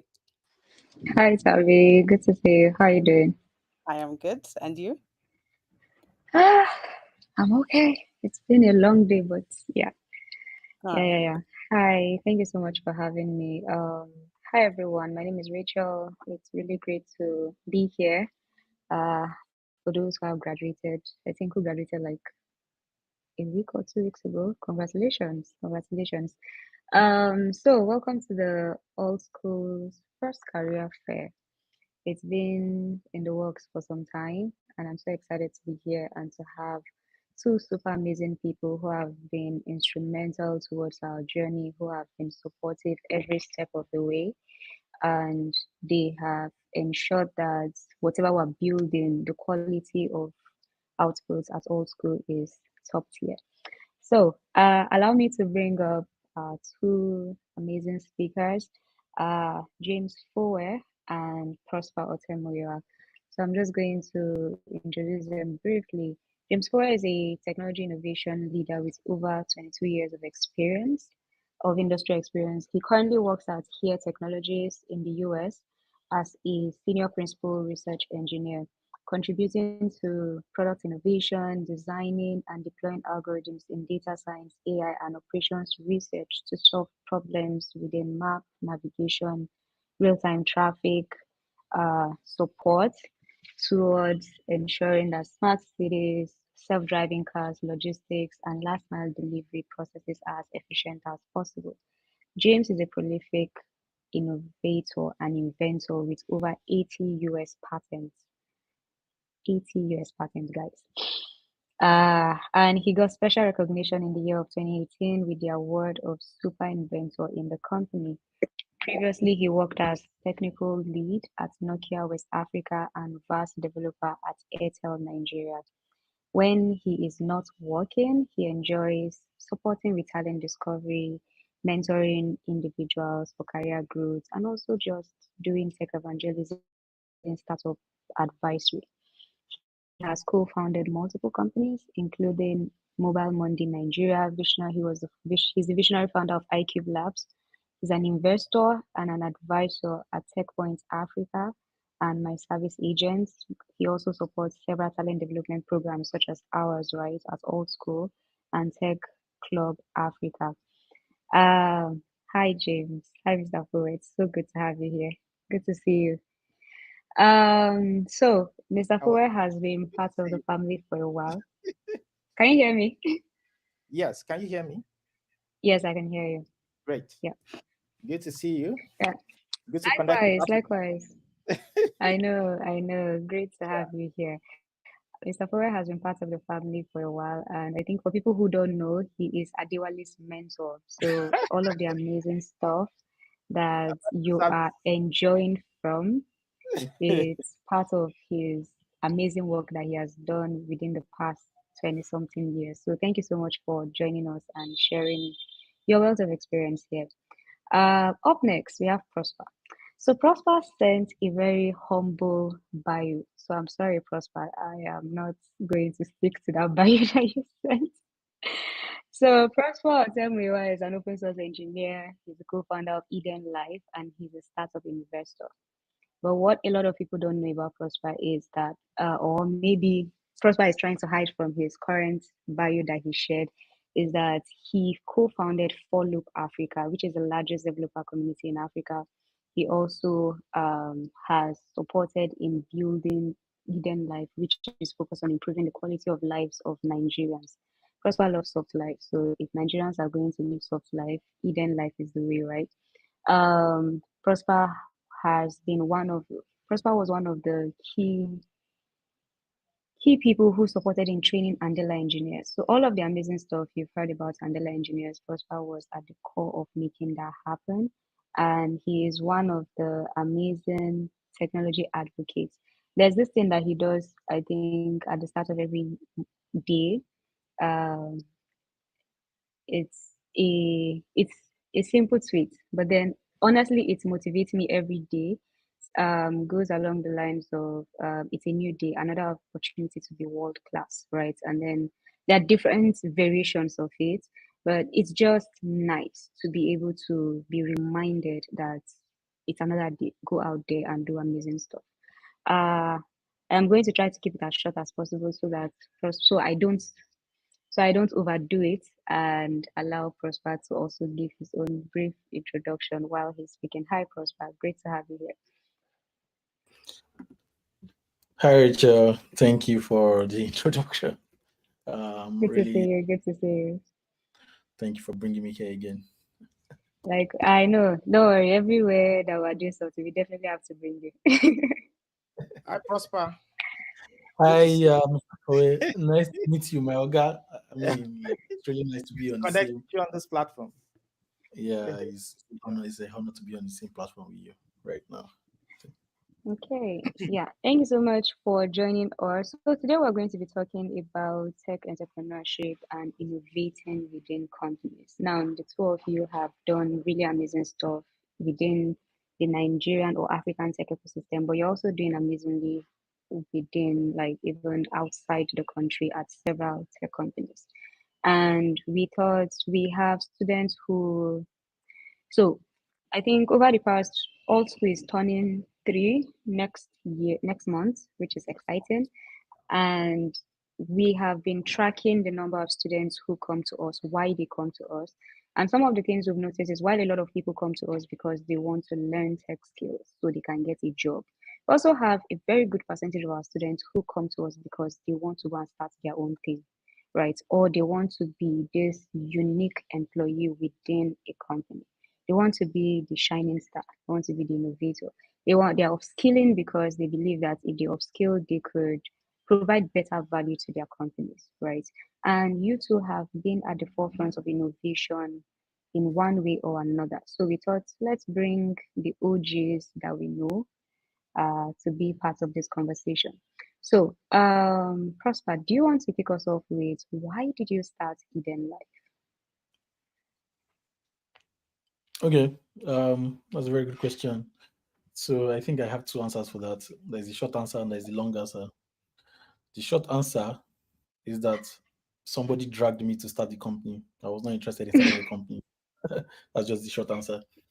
The long answer was that at the time when it started, I was I was like 26, and one of the things I've learned is that when you're young, it's better to build everything when you're young, right? It's better to go through all of the experiences that you need to go through so that, in your later years, you can consolidate on all of those experiences, right? Like That's starting a right. company in your 20s is different from starting a company in your 50s, especially if you have not done that before. If you're a repeat entrepreneur, like it's easier because you have the experience. But as you grow older, like, physically, like you're not as bubbly as you used to be when you're younger. So I got that advice, and I was like, oh, you know what? This is the best time to actually start a company. Like, if it's successful, great. Yeah. If it's not successful, I'll take all my knowledge and learnings and be able to apply it to either a new company or something else. So yeah, but then I started with my co-founder, and one of the major issues I had as at the time when I was starting the company was, I mean, we're remote developers. I've been doing remote for how many years now? I started working remotely from 2015, 2015, 2016. So a very long time before remote became remote, right? Um, so all of that time, I had like several colleagues too that were remote with me, and we needed a service that could help us, like, for you, the ability for you to be able to eat without having to cook, ability for you to do your laundry, ability for you to clean your house, and all of that. So we had that problem area domain, right? That, we did not have any company that was doing that in Nigeria at the time. So we're just like, you know what? Let us build something that can solve problems for ourselves and then extend it to our friends and our colleagues, and then this can grow to become something serious. And yeah, it's been 5 years now. I can't believe that it's been over 5 years, like running that company. So that was why I started the company. Thank you so much, Prosper. It's super interesting because a lot of times when we start things, it's based off our own personal need, right? Like we see a problem that we are having or people are having. It's it's great to see that at least the Eden life problem was based off I want to be able to do my work without having to stress that I'm going to the kitchen. I know how a lot of engineers will come on Twitter sometimes and say, I'm a tech bro, remote worker, but I'm currently in Yaba market trying to buy paper for my mother and all that. So at least solutions like this helps, right? So thank you so much for sharing. James, you founded multiple companies, right? And I mean, you've been, yeah, Part-time founder. yeah, Right. part-time founder, yes. So how has the experience been for you, right? Like still actively innovating within an established organization, right? But then being a part-time founder, building solutions to problems, and then yeah, how has that been for you? Yeah, it's been a great journey. Just like Prosper said, it's good to start early. Um, I remember I actually started, you know, I've hardly said it publicly. I started the first small tech company or website at age 26 as well. The website is called careersng.com. And many people have benefited from careersng.com, got career advice, got career jobs. But I didn't declare that I was the one behind careersng.com. I'm always the back end. I work as a back-end engineer and I also do back-end entrepreneurship, if there's anything like that. So that's why it's not, it's not so obvious many things that I'm involved with. So yeah, I founded careersng.com. I ran it for like 3 or 4 years. But while doing that, I was also, going to graduate school in the US, doing other interesting things. So, I mean, the main thing is to start early. I think that definitely gives you an advantage. For me, the biggest driver of why I've been involved with entrepreneurship, normally I should just be my quiet, nice, black screen geek, just hacking algorithms and having fun in the US without worrying about entrepreneurship. So maybe I'm not too far from Prosper. I shouldn't be doing entrepreneurship. The only thing that's got me doing it is the burden of Africa. So I'm very passionate about seeing growth in Africa. And I feel that some of us that are, should we say, giving a little bit of grace in the area of tech, have that responsibility to respond to the need of the continent. And one of the needs of the continent is talent gap, in quotes, we have antiquated education syllabus, the university systems are not good. And I heard a lot of this attending university in Nigeria.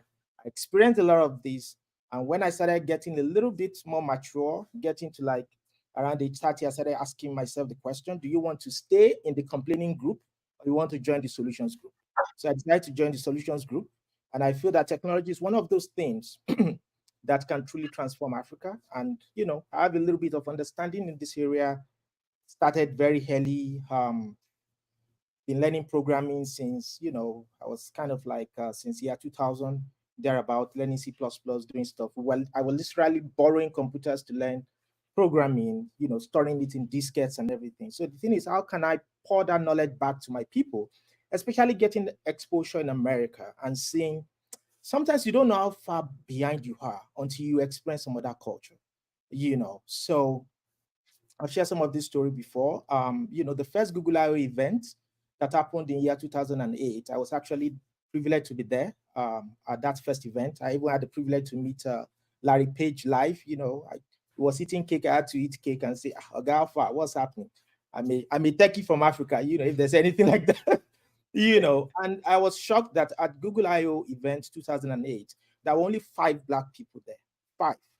4,000 developers from all across Europe, all across the whole world. I saw only 5 Black people. And that's when I knew that I'm not just Black in America, I'm really Black in tech, if there's anything like that. So my people were way behind. And I felt that, I had a little bit of responsibility to contribute to the process, to find every way to get my people a little bit ahead. So today is a big day for me, sitting on a platform that is actually a vehicle that is making that, it's almost like some of us have been using shovel and, small farming tools, but you people are putting tractor on the field, driving tech, talent training in Africa. So it's big. I knew where Africa was 2008. Then there was also a time, Prosper's group and some other people and AD, they were at Google I/O and they were dancing to Olamide's music. That day, I knew that we have advanced, and that was even several years ago. And today is another day. So for me, it's the burden of Africa. And that's why I talk to many of my, MBA friends. I tell them, you should be inviting me to businesses. You should be the one doing business.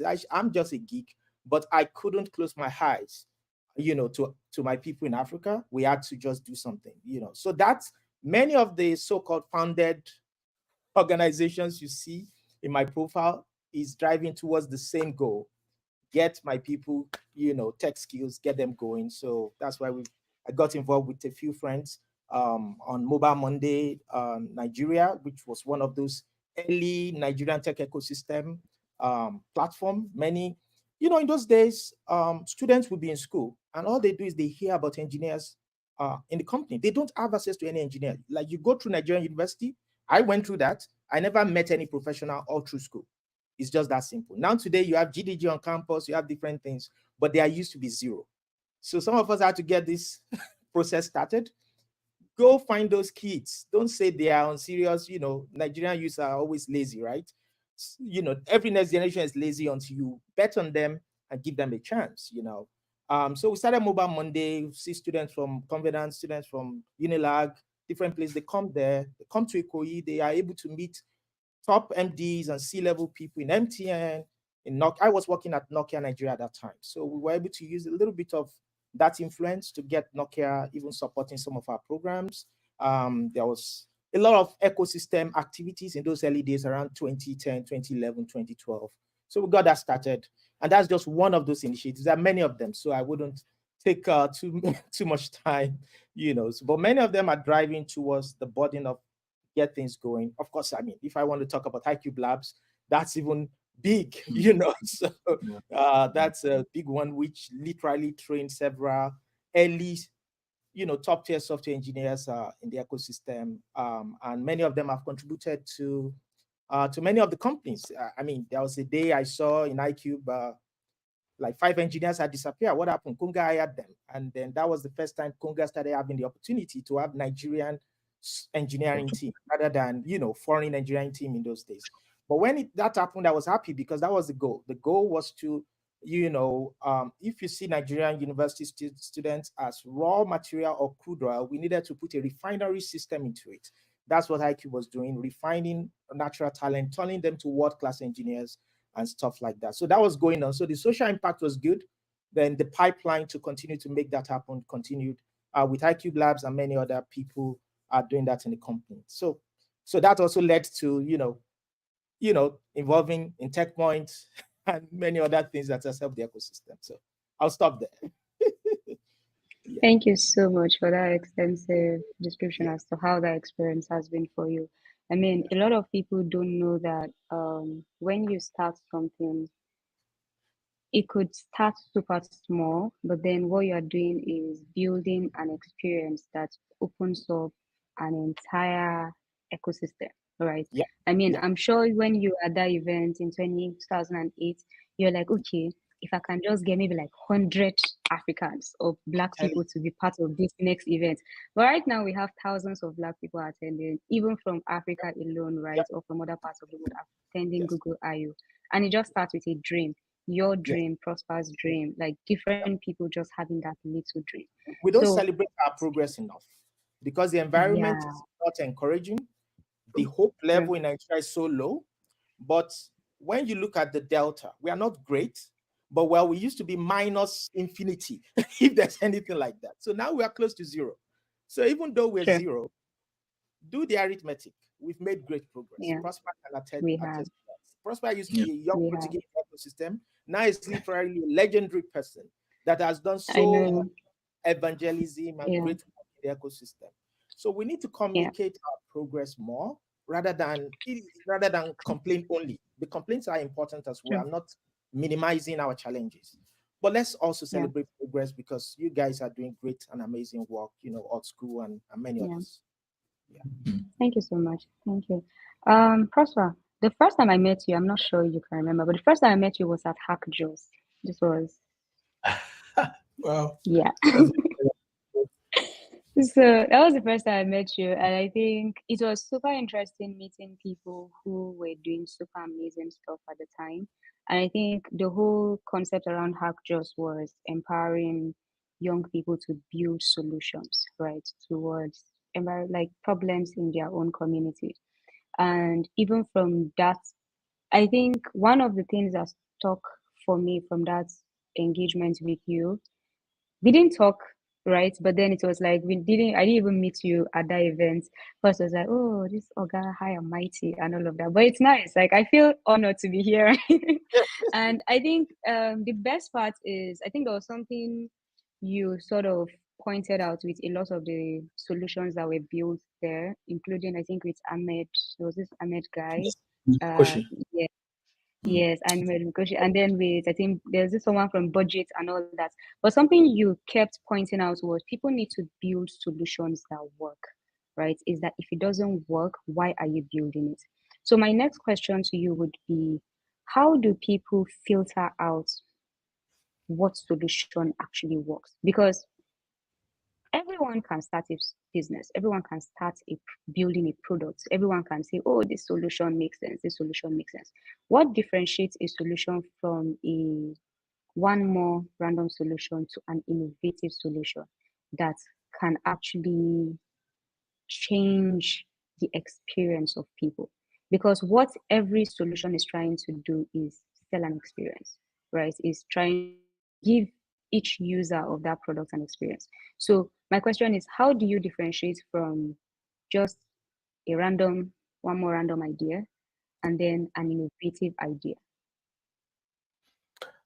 That's actually a very good question.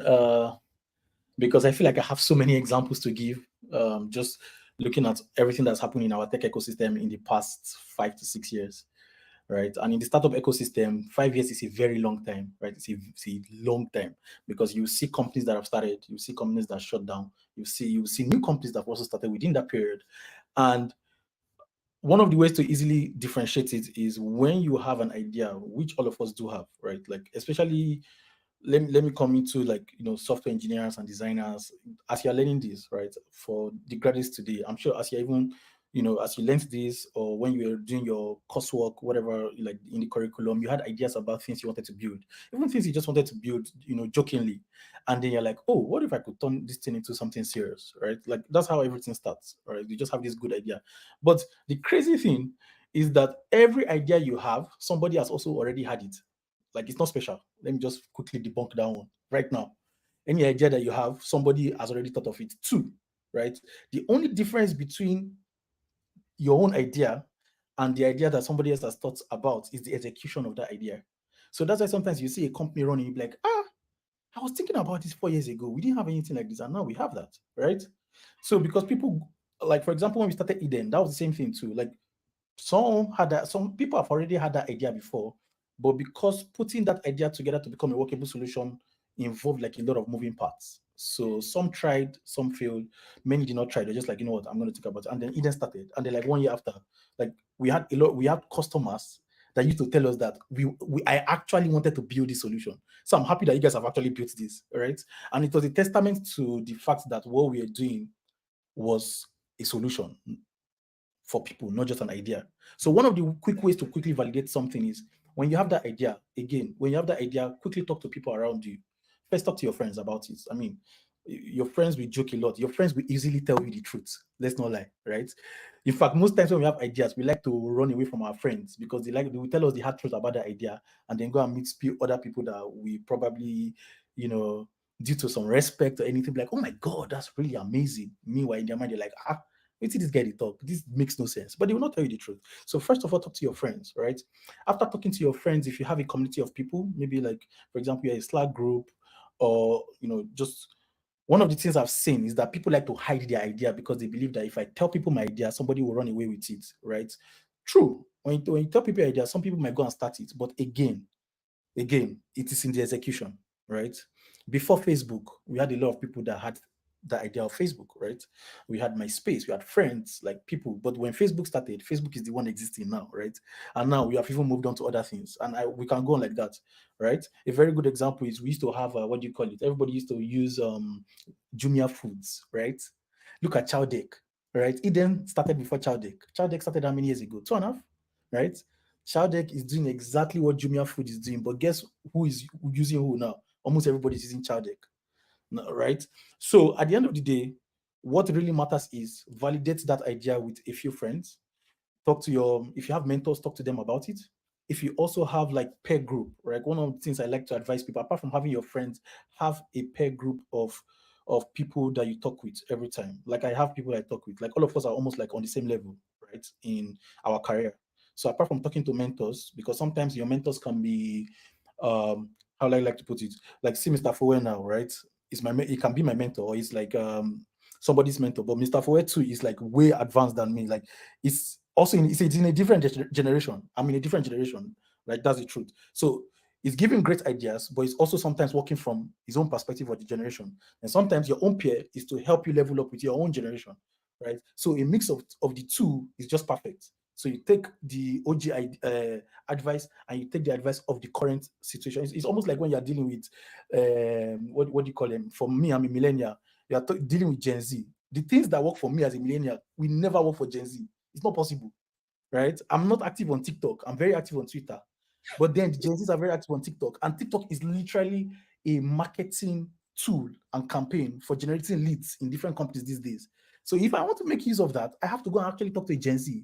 Teach me how to make this thing work, or I hire him on contract because I need pipeline from this thing. I don't know if you get what I'm saying now, right? So talk to all these different set of people to validate your idea. Then again, start.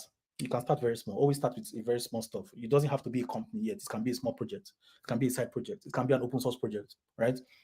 Now, when you start the project, right, and you get your friends as customers, which I did when Eden was starting, get your friends as customers. The more you see people are willing to actually use the product or the service, right, the more you can now start to validate if this is something that can be monetized or if this is something that can go ahead and become a company, right?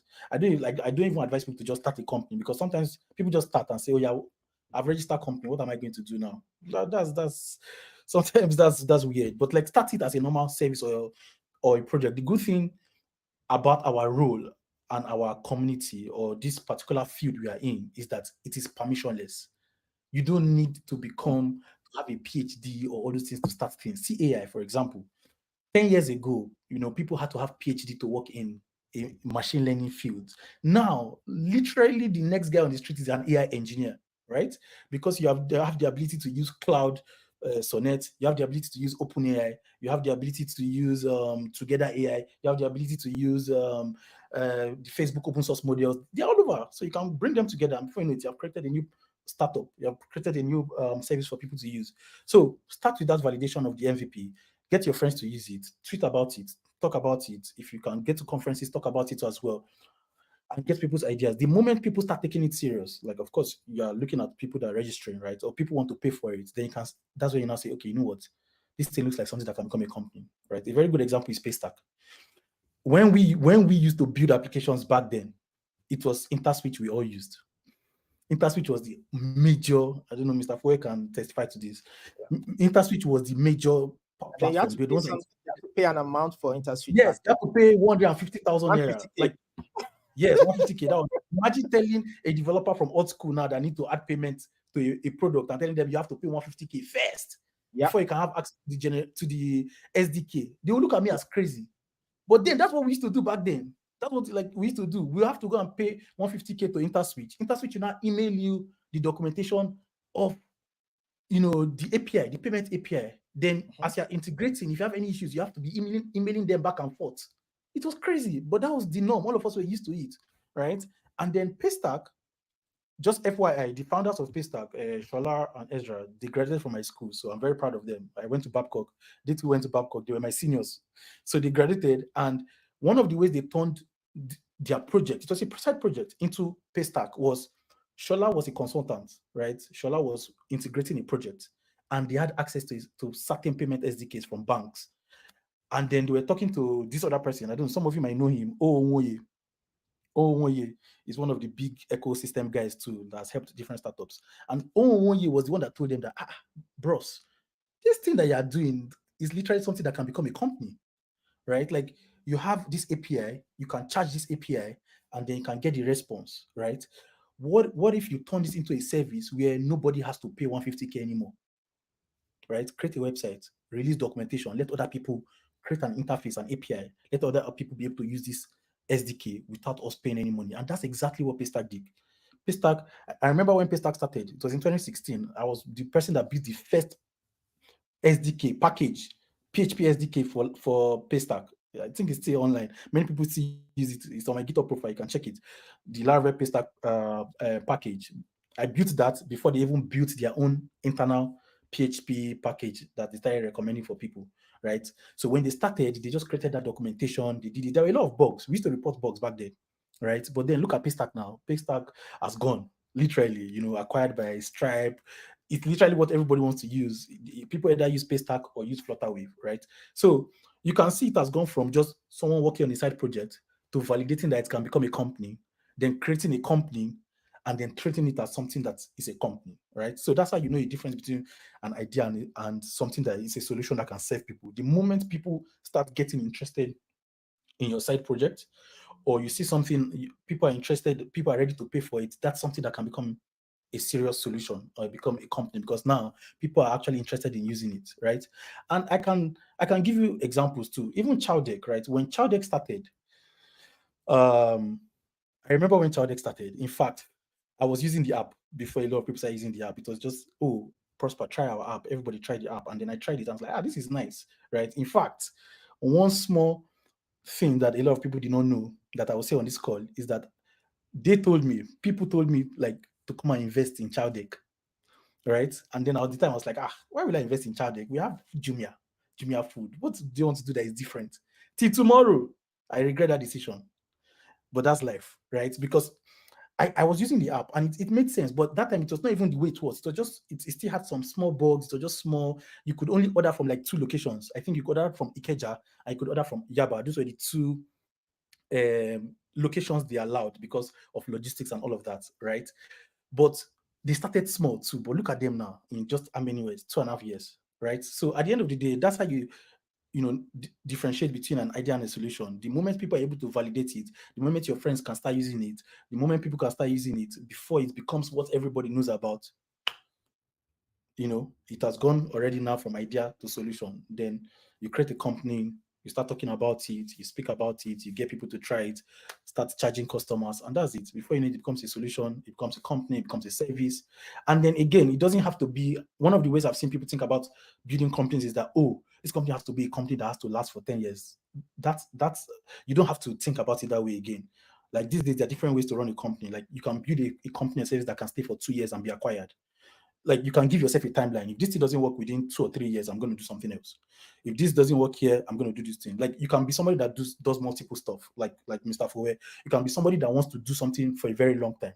So we are not like put in a box anymore. There are different ways. That's the good thing about this our own generation, right? You can do stuff. I've seen multiple entrepreneurs that what they just do is they look at companies that do big stuff and see how they can extract a small stuff from that big company and do it very well, right? They can make theirs very faster, or make their design really great.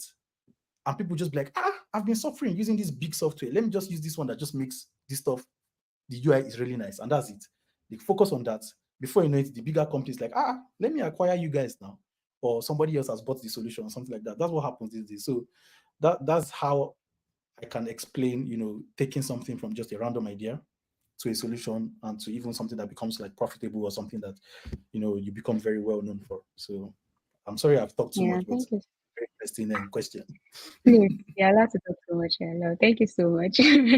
I mean, I totally agree with you regarding how some people can just pick a particular feature within a company and then decide that, you know what, we're going to do this so well, whereby maybe they could bring out, there's this thing I think called the disruption framework, whereby the 3 pillars of disruption is that you either work on, when you have 3 of this, then your framework could literally disrupt an industry. Either That's true. customer insights, you decide that, customer insights, we would go, the customers of these people that have been doing XYZ, we'll go and ask them what are the things that works, what are the things that we can actually change and overcome. If we can fix this problem for you, how would you feel?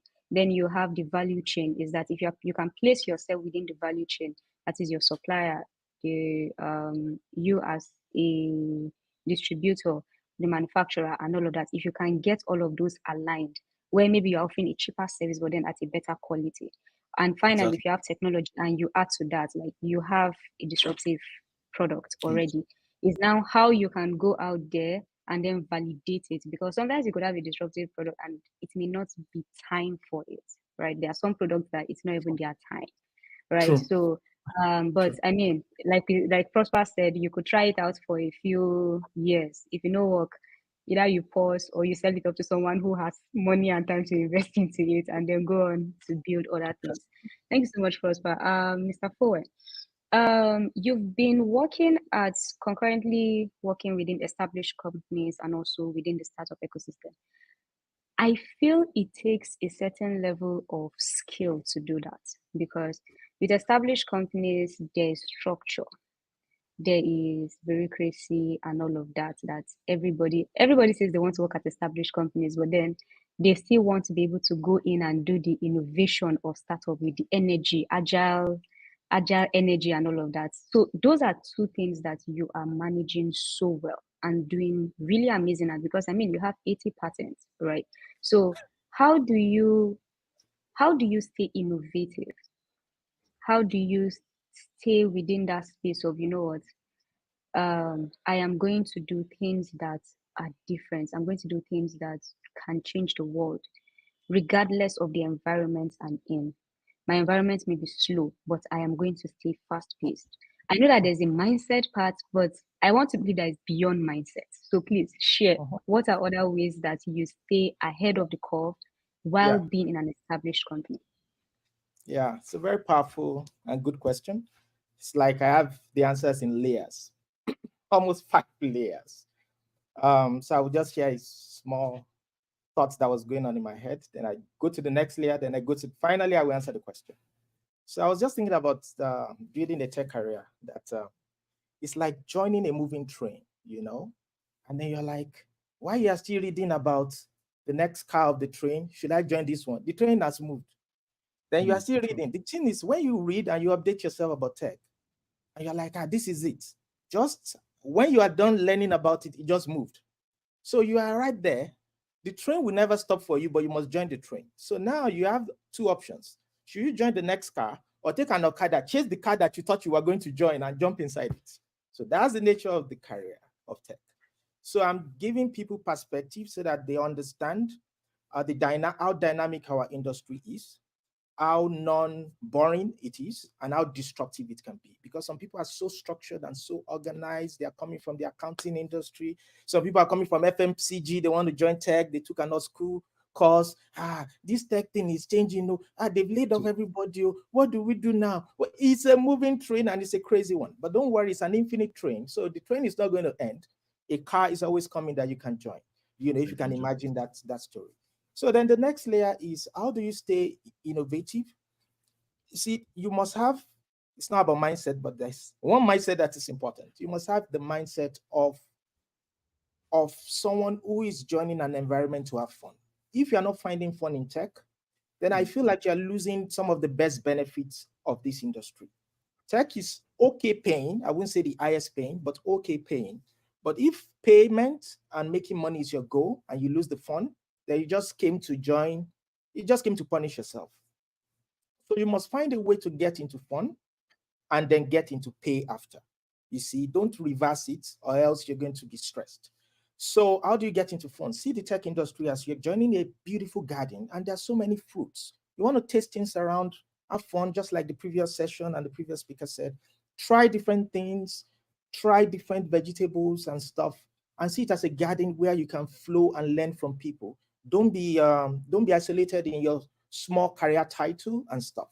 So that's the way you want to approach this industry, and you want to be open-minded to learning, and you want to be open-minded to asking questions. The reason why I'm describing this garden is because to piggyback on what Prosper was saying, which is innovation is mostly about execution, not just the idea.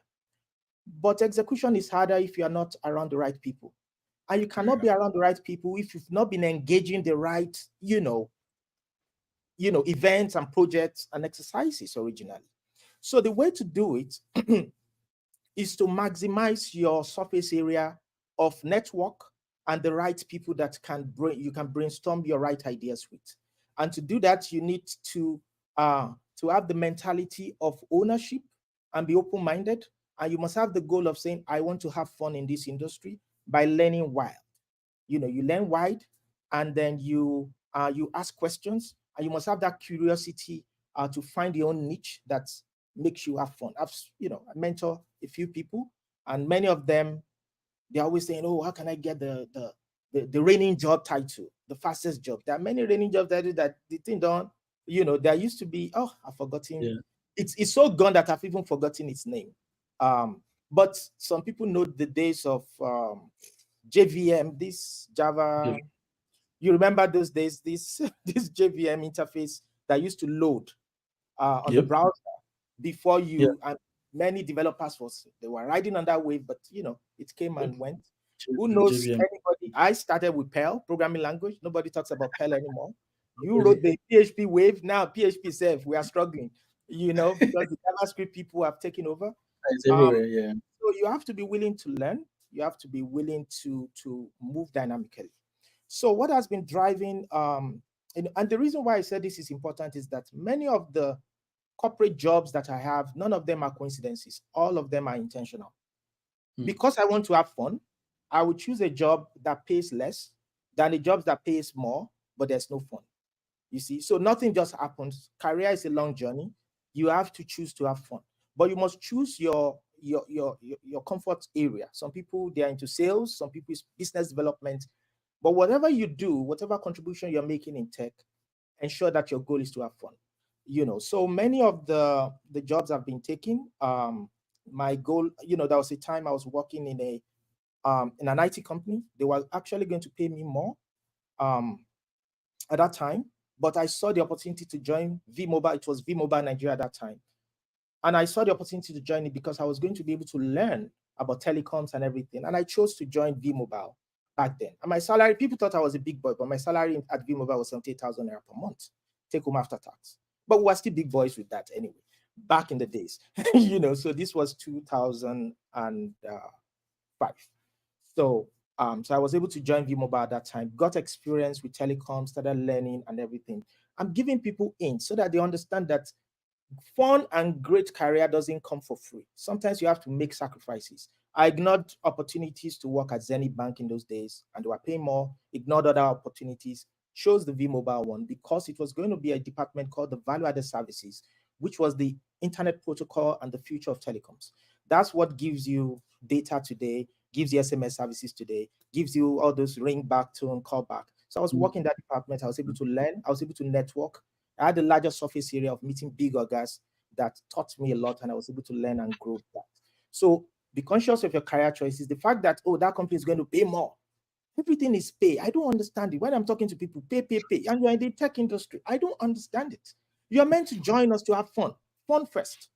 And many of this younger generation are losing the fun, and it's getting boring.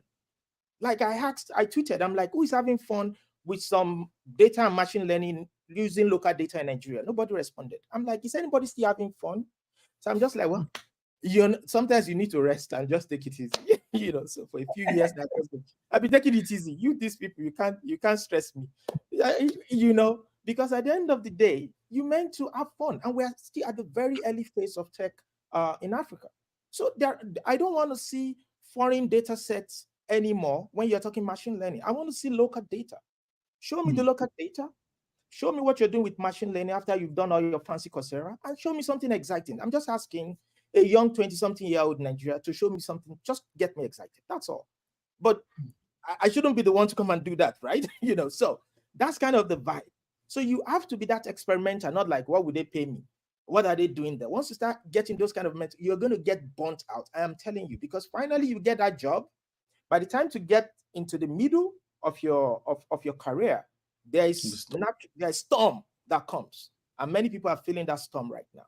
And then you now start wondering, what do you do now? So inside the company, let me tell you one mentality that works both in entrepreneurship and inside the company. Inside the company is called intrapreneurship, the mentality of ownership.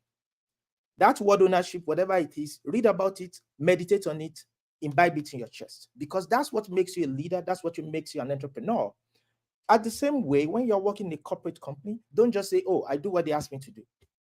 Think about being a owner of the business. So what helps me to innovate so well and to also be a top inventor is because I'm thinking about the problems that are giving my CEO headache. And I'm saying, how do we compete in the market? And while we're thinking about that, and I'm even looking at market movements, and I'm like, oh, wait, I think our company has a gap in this area. We need to respond this way. Oh, well, I'm one of the engineers that is responsible to make that response. So I'm already designing the technology, inventing it, and showing the company that I think we need to take this space. And they're like, oh, wow, we're not thinking about that. Thank you. When you are that valuable, meaning that you take ownership, you're proactive, you're not doing what they ask you to do, you are literally taking initiative, you will be very valuable to the business. Let's put it that way, and then it will be easy for you to add value.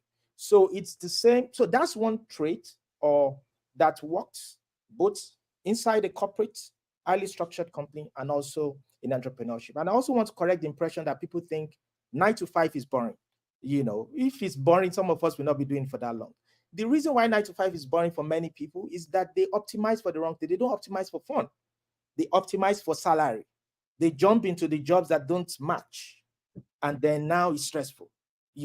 I've most of the jobs I've had all my career, I've hardly negotiated salaries. And many times I'm always looking at the next job that could pay double my salary.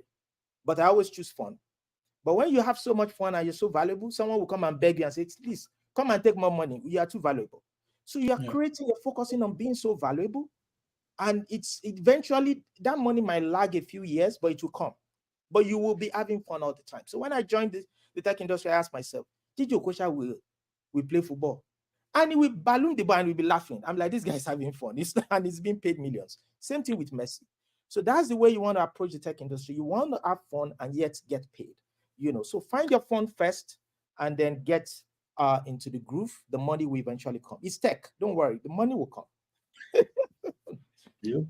That is so cool. Thank you so much for sharing. I totally agree with you around the line of if you're not doing something fun, you'll get burnt out, right? Like some people already know that earlier this year I got burnt out, and I'm going to say it.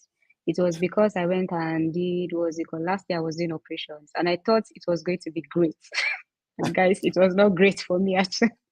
So I got burnt out, right? But now I'm doing a role that I enjoy. Like I'm super excited about waking up for and all that. So please do what is fun.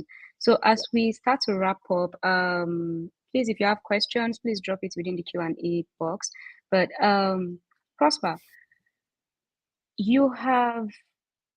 there are times you tweet about your managers, right, at companies that you've worked at and all that. There are times that even within a company, I could be doing I have sense of ownership, entrepreneurship. But sometimes you don't always have managers who inspire you to be innovative.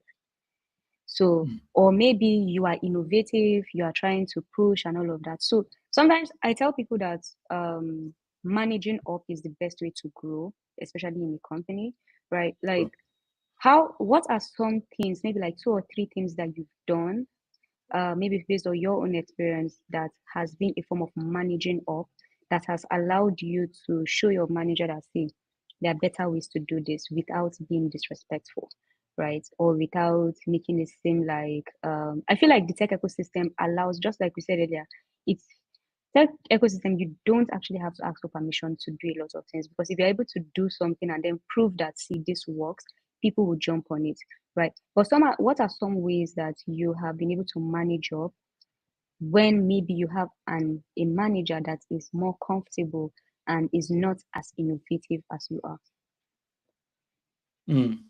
Okay. Yeah, that's a tough question. I think one very good way is, one of the ways I've tried this one in the past is, especially if you're somebody that your manager, there's something they say, do the most, but don't do too much. I've heard that saying a lot of times. But most times, if you want to do exactly like follow the advice that Mr. Forwest said about being able to like be proactive and come up with initiatives, you find yourself doing what you call do the most, which is the tagline, do the most. Because when you do the most, everybody notices you, whether you even want the attention or not, because people can see, like, literally, right? Like, I've not met Mr. Fowe before. When we used to talk online, when he used to like tag me, he never met me, but he just was seeing all the things I was doing, right? And that's how you also meet different people, because you are just doing stuff, like you're just coming up with different ideas, you're doing different things, and people from nowhere are noticing you. In fact, that's the best way to build a network, right? Like, you're not pretending, you're just doing things that are impacting products and people's lives, and people will literally become your network, because people want to connect with people that are doing amazing things. That's how you start to have friends and mentors that you did not even explicitly request for, because they're like, this person is like me, and you want to be surrounded with people like you. Literally, like a village is how you build your own village. So one of the ways to manage up for managers like that is, number one, every manager always has the things they don't like to do, right? When you become a manager, there are things you love, there are things you absolutely hate. You're just like, God, I'm going to have to do this thing, but you have to do it because you're a manager. One of the easiest ways is figure out those things that your manager does not like and help them do it. I've done that before. And like, it just went from a relationship that was funny to this person started advocating for me even in leadership meetings, right? Because I just took what they did not like to do and I started doing it on their behalf, right? And again, it's you have to, when you present these things, this is where your soft skills come into play. Empathy, like reported speech, the way you structure your English. In Nigeria, we are very aggressive in the way we speak and write, so you have to change that. You have to, if you don't know how to do it, let ChatGPT help you. Take whatever you're putting, enter ChatGPT and say, please rewrite this thing in a very nice way.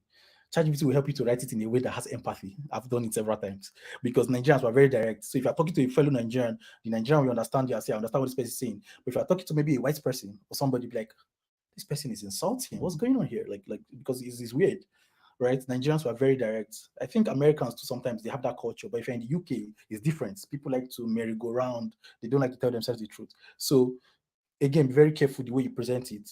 If you don't know how to present it, let ChatGPT help you with it and it will write it in a very nice way. But again, there is nobody that somebody has come to offer them help consistently and will not later find interest in that person. Like, that's how it works. So if you have helped your manager a lot in those kind of things, before you know it, your manager starts to tell you things they don't tell you before, right?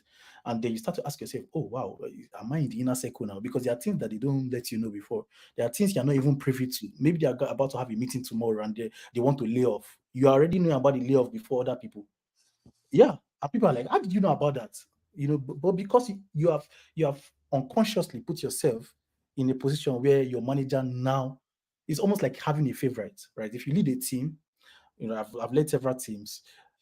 When there are people that do okay, they just do their job and it's great, right? But there are people that go beyond and above. There are people that will still message you and say, so this thing that we try to do, I'm thinking about it, or this thing that you were trying to do, there's a different way I've thought about it. Can we get on the call and do it together? Somehow you find yourself gravitating towards those people. They kind of become your favorite. I mean, it's not good to have favorites, that's what they say, but the truth is that at the end of the day, you still have favorites. Like, let's not lie. Because these people just give you joy. Like, they're there. Like, you ping them, they answer you quickly. You tell them, hey, can we figure this thing out? They jump on a call, they're ready, right? So, that's one way to manage up if your manager is being very difficult. Another way to do this is also look at other people on your team, right? That you can support. That's another thing. Your manager sometimes find it difficult to support everybody at the same time, and some people suffer, right? Or they have their favorite and they just focus on them. By the time you start to help other people on the team, people will notice. Your manager will notice. Those people too will say it because of Rachel, because of Foe, because of this, I was able to complete this, or this person built this other thing that did this, right? Your name starts to appear everywhere. I wrote an article called Speaking on Your Behalf. It's something like that. Your name starts to appear unconsciously in documents, in Slack conversations, in emails. Now, the disadvantage of that, let me just tell you the truth, is that you are going to have more work. I'm not going to lie. They will pile work on your table because you are the reliable person. You are Mr. Reliable. So that's the disadvantage. You will have so much work that you will almost be burnt out. But the upside to that is that now you know that first, the people on your team want you to be on that team. You're almost indispensable, right? Second, your manager, and I've seen this happen before, your manager will probably leave the company to a new company and we want to drag you along. They get to that new company and say, maybe they are trying to hire, they're like, there is this one person I always want to work with, and this is this person I want to drag in. They'll come and meet you and say, look, I've gotten a better offer here. please follow me. I've seen that multiple. It has even happened to me before. Like, please follow me. You're the one that will now tell them, oh, well, let me stay here. But if you know the kind of boss you're working with, especially with boss that are very, I like to call them, they are very intentional about their lives and future. They know how to prioritize. They know how to get better deals and all of that. You will follow them, right? Because you want to stand on the shoulders of giants. So you keep standing on the shoulders of giants so that they just help you leapfrog your progress, right? Instead of having to do all of those things by yourself. So those are the two ways I can think of, right? And like if you do those things, anywhere you find yourself, you will always, no matter the challenges, because those challenges will come. That's what we test you in your ability to be able to True. work in those environments. At the Yeah. end of the day, you always just come out on top. I think that's just my 2 cents. Thank you so much for that. Absolutely. The reward for good work is more work, and being able to, I think one important thing is that I think that your article about advocating for yourself or people advocating for you. I feel a lot of people don't know that you think you want to do a lot of work, right? But at the end of the day, or you want to put yourself, I want to put myself out there. I want to put myself out there. But it's people who you have supported in one way or another who are going to be in rooms where decisions being made about you. Like they're the one that will talk about you. And if you are not showing up for people, there's no way people will show up for you, right? It's almost like a ripple effect, right? A lot of the things that all of us are enjoying within the tech ecosystem because Mr. Forward decided that, you know what, I need to see more of people who look like me, right? And it has sort of like built up, right? So just support in one way or another, and you will find your way where you Let me need just to add one be. small thing Yeah, to that. So, yeah, like, one of the few things I've enjoyed over time, right, and I'm sure Mr. Fuetu can yeah, advocate for that too, is based on this thing I said about helping people or being there at the right time or being taking things that are not even stuff you're meant to deal with. You yeah, start getting access to info that you're not meant to get normally. Like I'm a startup investor. I've invested in many companies that people know about. Like, but yeah, when I tell you the stories of how I was able to invest, it's not because yeah. I had all the best network, right? No, Because Again, you're showing up. was, You're showing yes, up. You're that helping people. Yeah. the person I knew that already helped me knew about Chadek and knew when they were raising. So he told me, oh, this new company is starting, Alpha. Lemfi, everybody knows Lemfi now. Lemfi is a big company. When Lemfi was yeah, starting, I knew literally, I used the first version of their app. It had a lot of bugs too. yeah, When they were raising money in 2020, that's when they were raising money. The CEO, Ridwan and I started Folloop together. We were co-founders, right? yeah, And I used to do a lot of follow-up. Like Ridwan was so trusting in my ability to just do everything. He just left a lot of things to me and I was doing. So yeah, when he went ahead to start Lemfi, he was the one that literally messaged me and said, Prosper Alpha, I'm starting a new company. Are you interested in yeah. joining? I'm like, anything you start, brother, I'm inside because I Let me know do you it. Yeah, and I was able to invest. A very good example is Old School too. Adewale yeah, messaged me literally, like I say, Alpha, yeah, I'm starting a company, Old School. Alpha, are you interested? I say, brother, yeah, it's Mr. Wale. I'm interested. Anything you're doing, I'm interested. That's how I was able to like invest also into Old School. Now, these are people on a normal day that you might not have access to, but true. because of the way you have patterned your life to be able to do the most and help people, people will trust you to be in their network, right? Before you know Yeah, it, you're WhatsApping people. Like I can WhatsApp Shola, I can WhatsApp CEO of Flutterwave. We are both on WhatsApp. yeah, These are people that on a normal day I will not think of having their contact.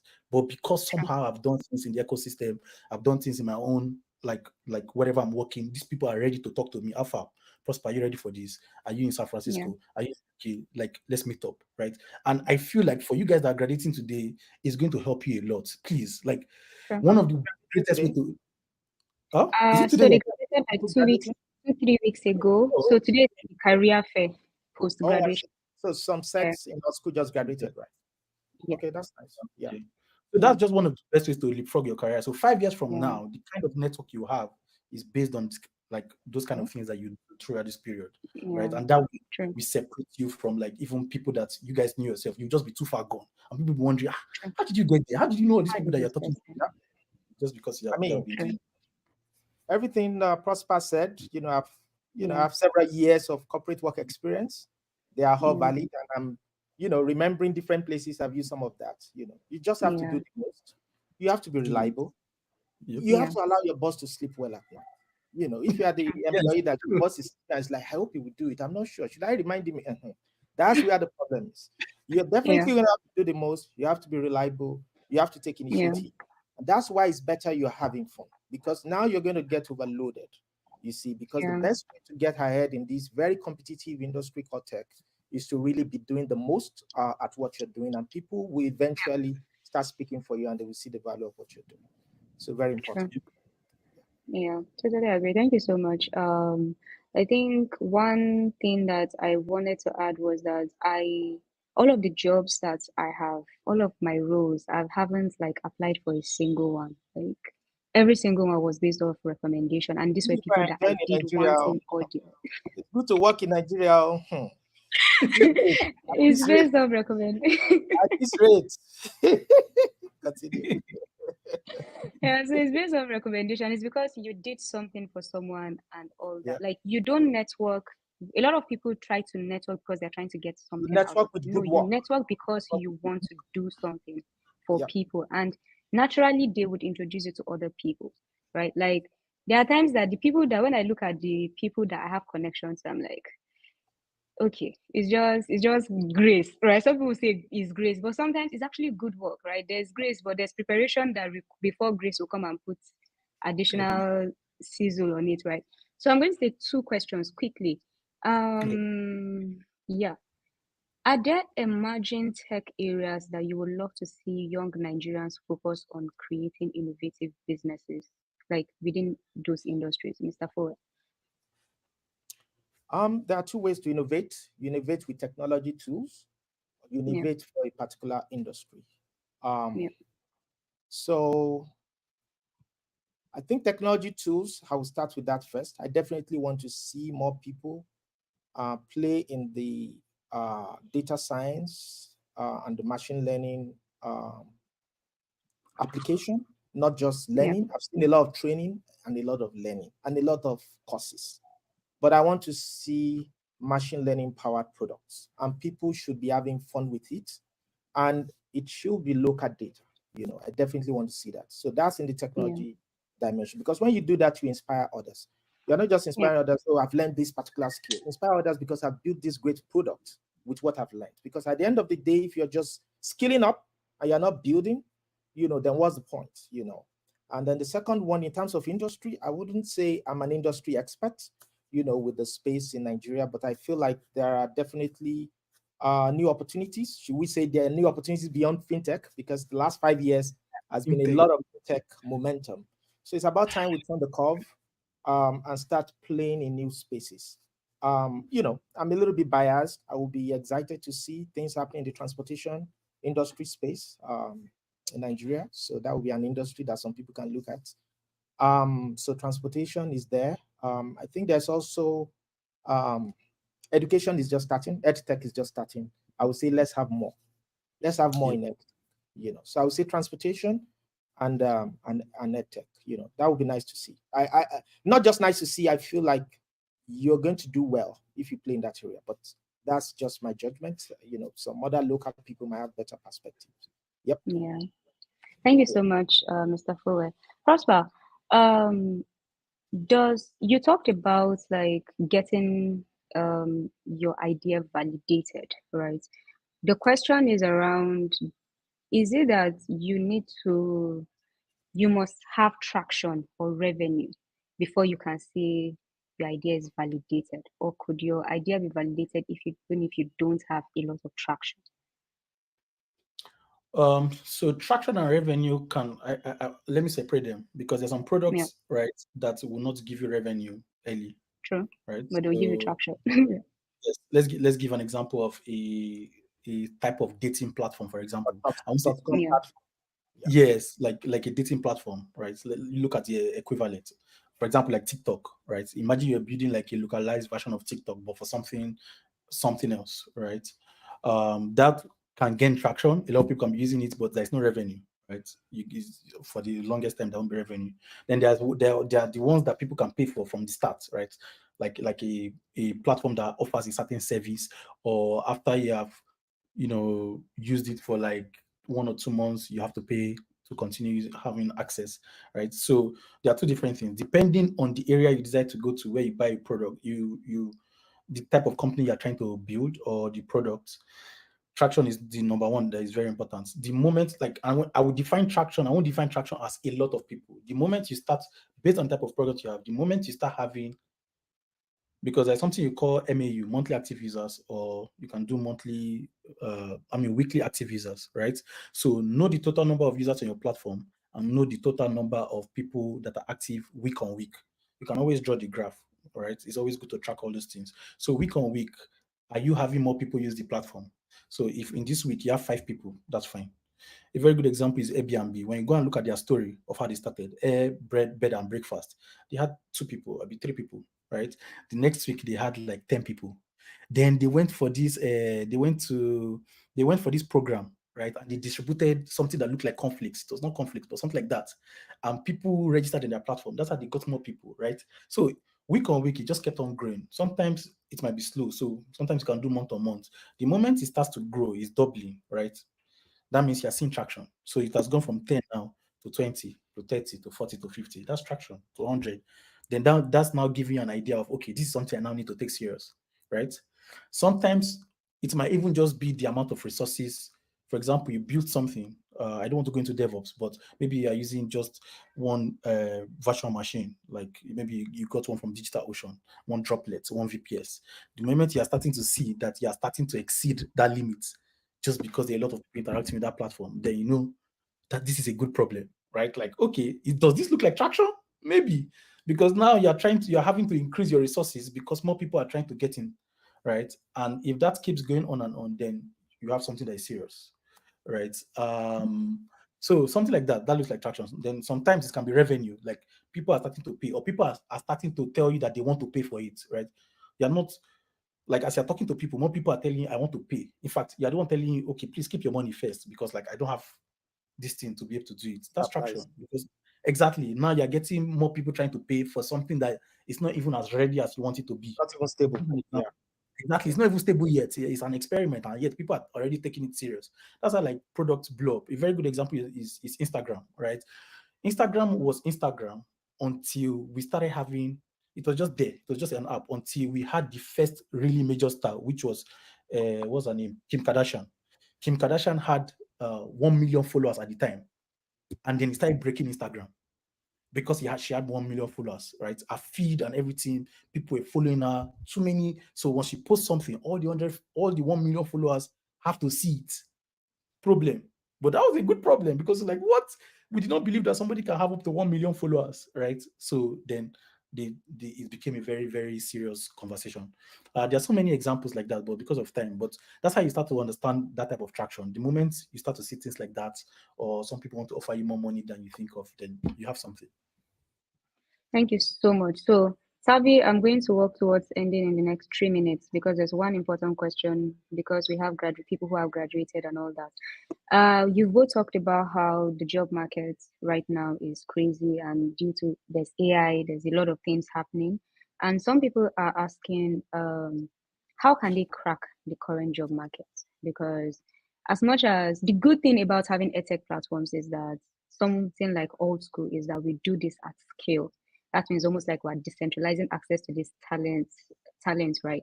And because of that, when you have layoffs and then you have a lot of talent in the market, sometimes it can be a bit like wobbly, right? So what are some tips that you both can share to help them crack the current job market? Mr. Forward, do you want to go first and then Prosper will wrap up?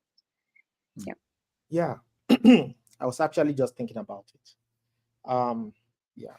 So I think for the technical tribe, if you're on the technical track, I think build projects proactively.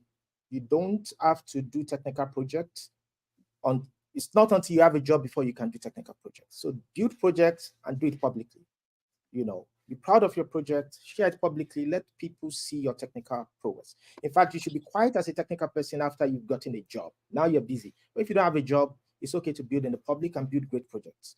Think about great ideas, think about impactful projects, not just random, repetitive projects, not another, what do we call it?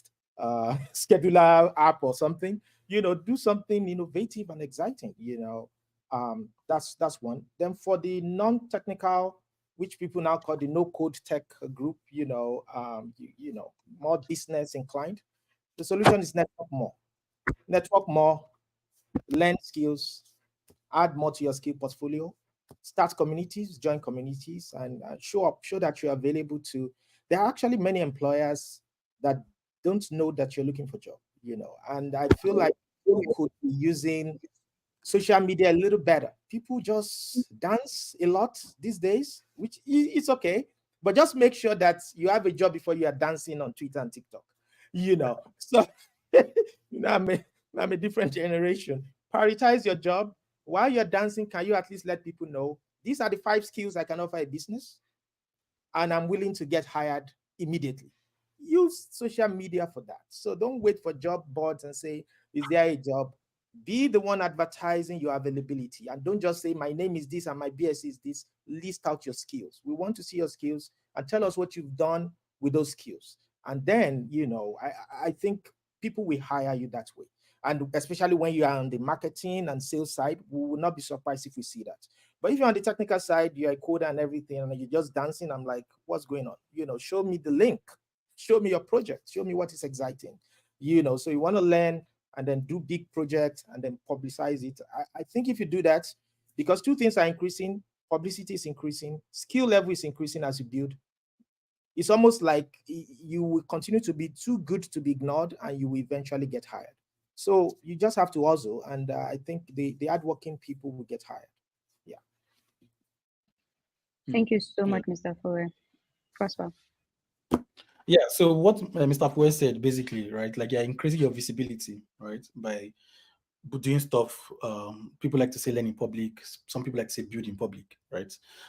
So if me, I'm active on Twitter. I'm very active on Twitter. I've been active on Twitter like almost the years of my career, and it has helped me so much.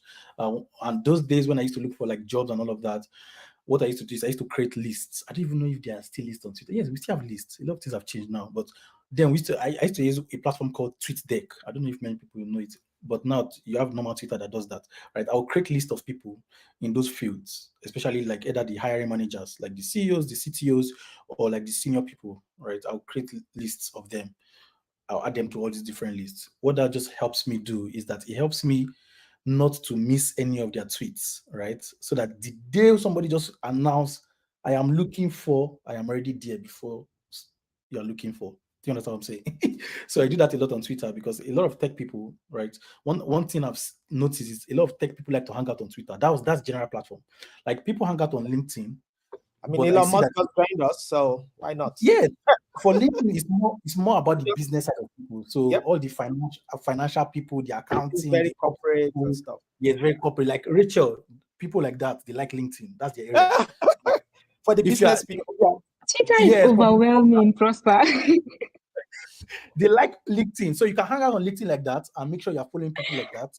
Yeah. For all the developers and designers, like people, we like to tweet about things like, oh, I just Yeah. built this thing, or I was looking at something that somebody did and I improved on it. I've seen a lot of design case studies, Yeah. literally, on Twitter that I'll just Mhm. bookmark so that in case Yeah. I'm looking for somebody that need to design, I'll just go and check my bookmarks and see this guy. I found this guy. Let me DM him. Right? A lot of people have gotten opportunities that way. Me personally, I've gotten tons.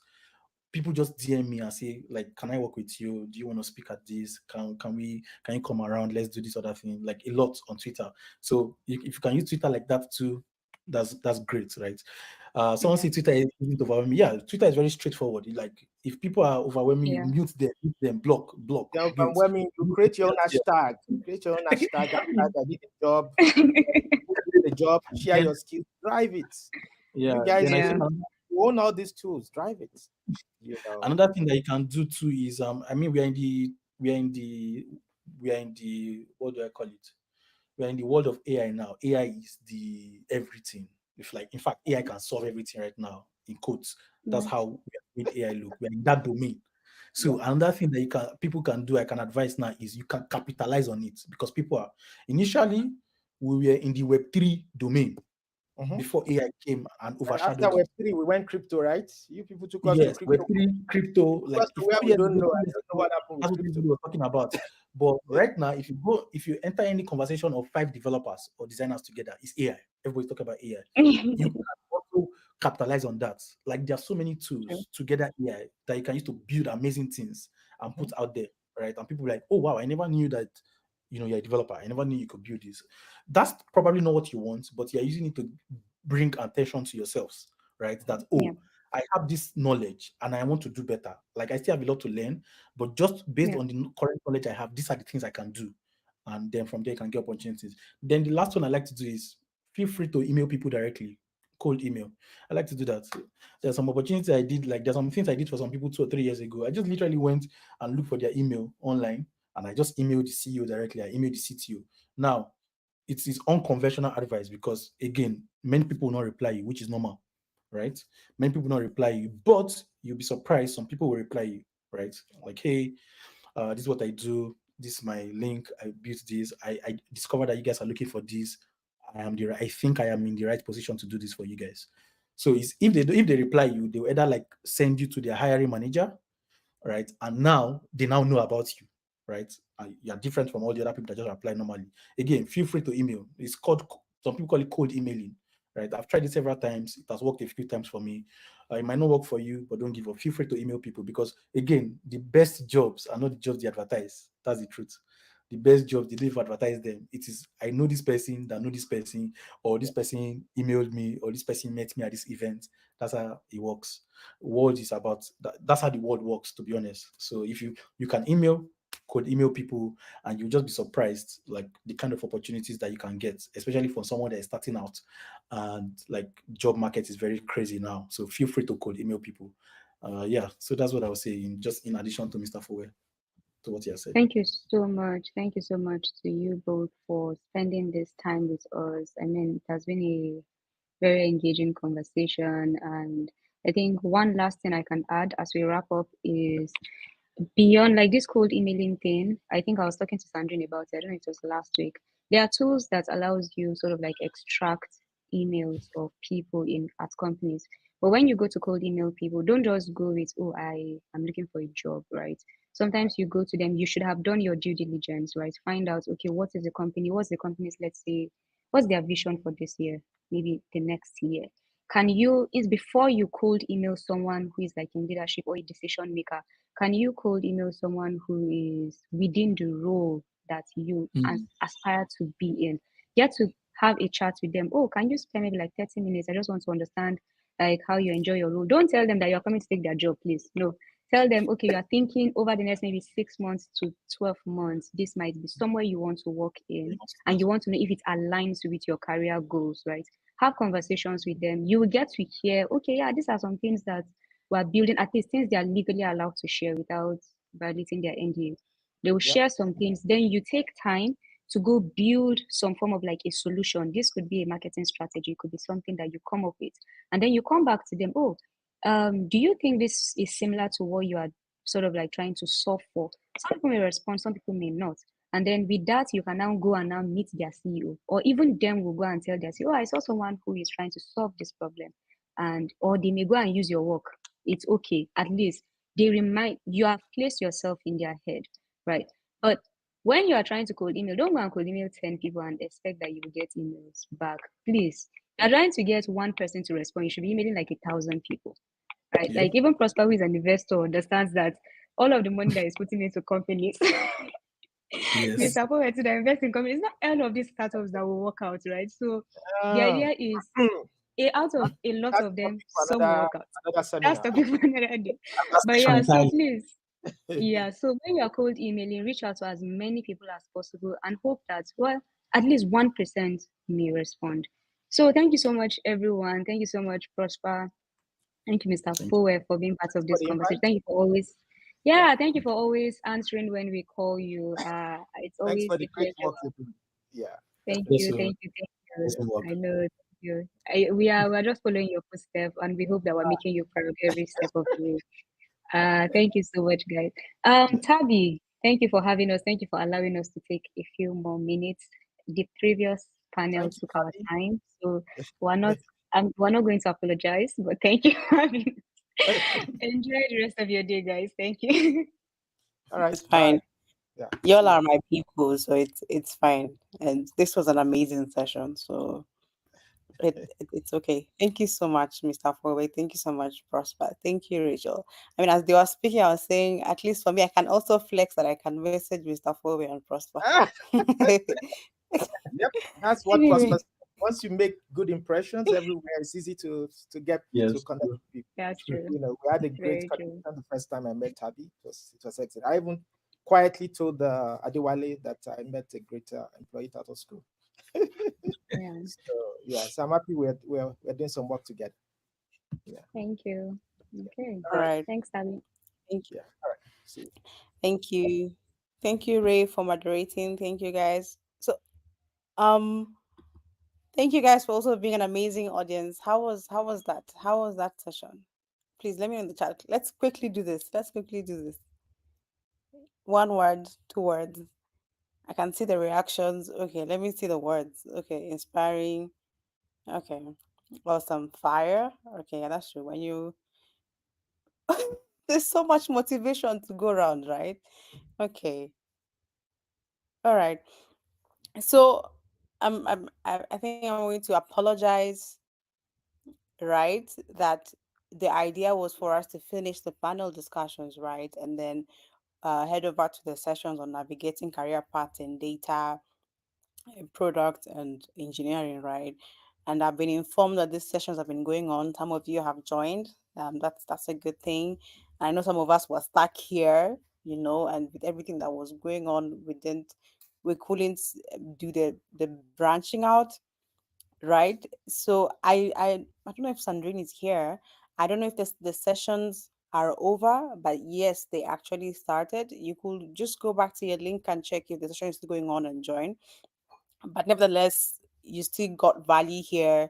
And whatever you missed out on, the good thing is you can always get recordings, right? You can always rewatch what you missed out. So I'm not quite sure, but if the sessions aren't done yet, you could just quickly drop by, get the last few words from there, and then maybe once the recordings are available, you can watch from the beginning, right? Is that fine?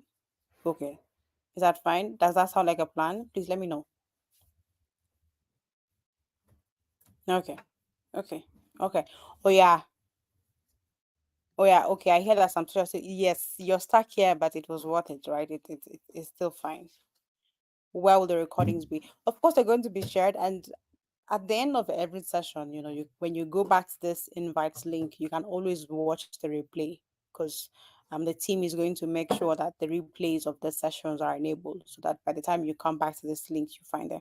But don't worry, I know Sandrine will have you covered. I'm pretty sure she's going to send a follow-up email with recordings once again, so you don't have to worry about that. Yeah, for those that are tired, it's okay, you'll watch the recordings, but if you can make time, you can join the other sessions that are currently going on. Okay. Thank you so much, guys, for again being an amazing audience. Thank you for being part of day 2. We hope that you have learned a lot. Like someone said, there's a lot of motivation going around, and we really hope that the way you came in today, right, it's not the same way you're living. You're living with more knowledge, you're living with more inspiration, and you're charged up, right, to do better for yourself, right? And so I'm pretty sure our social media team is going to ask questions, about what you learned. So please engage as much as you can using the hashtag AltSchool Career Fair 24. And because I don't want to keep us here for long. I don't want to ask you what happened. So maybe by tomorrow I'll ask you what you learned today. But all in all, thank you so much for staying and sticking to the end. And again, thank you to our speakers. I don't know if they can still hear me, but thank you for agreeing to be here. And thank you to our moderators, Emmanuel and Rachel did an amazing job, right? I'm pretty sure that you also agree with that. So thank you. Thank you so much. Thank you. I'm seeing familiar names, right? I'm seeing people here. But yeah, that's a good thing. Let me allow you, for people that want to go to the next session, let me allow you to go. So let me officially wrap up day 2 of the career fair and say thank you so much and enjoy the rest of your day or evening. See you tomorrow for day 3, which is also the last day. Okay. Bye, everyone.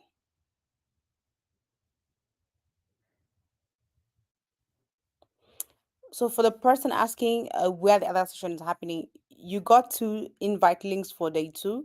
So just go back to your email and you get the link for if you're in school of products, you definitely got another link for navigating career path in product, navigating career path in data, navigating career path in engineering. So you'll find that in your email. All right. I hope that answers that. Bye everyone. Take care. See you tomorrow.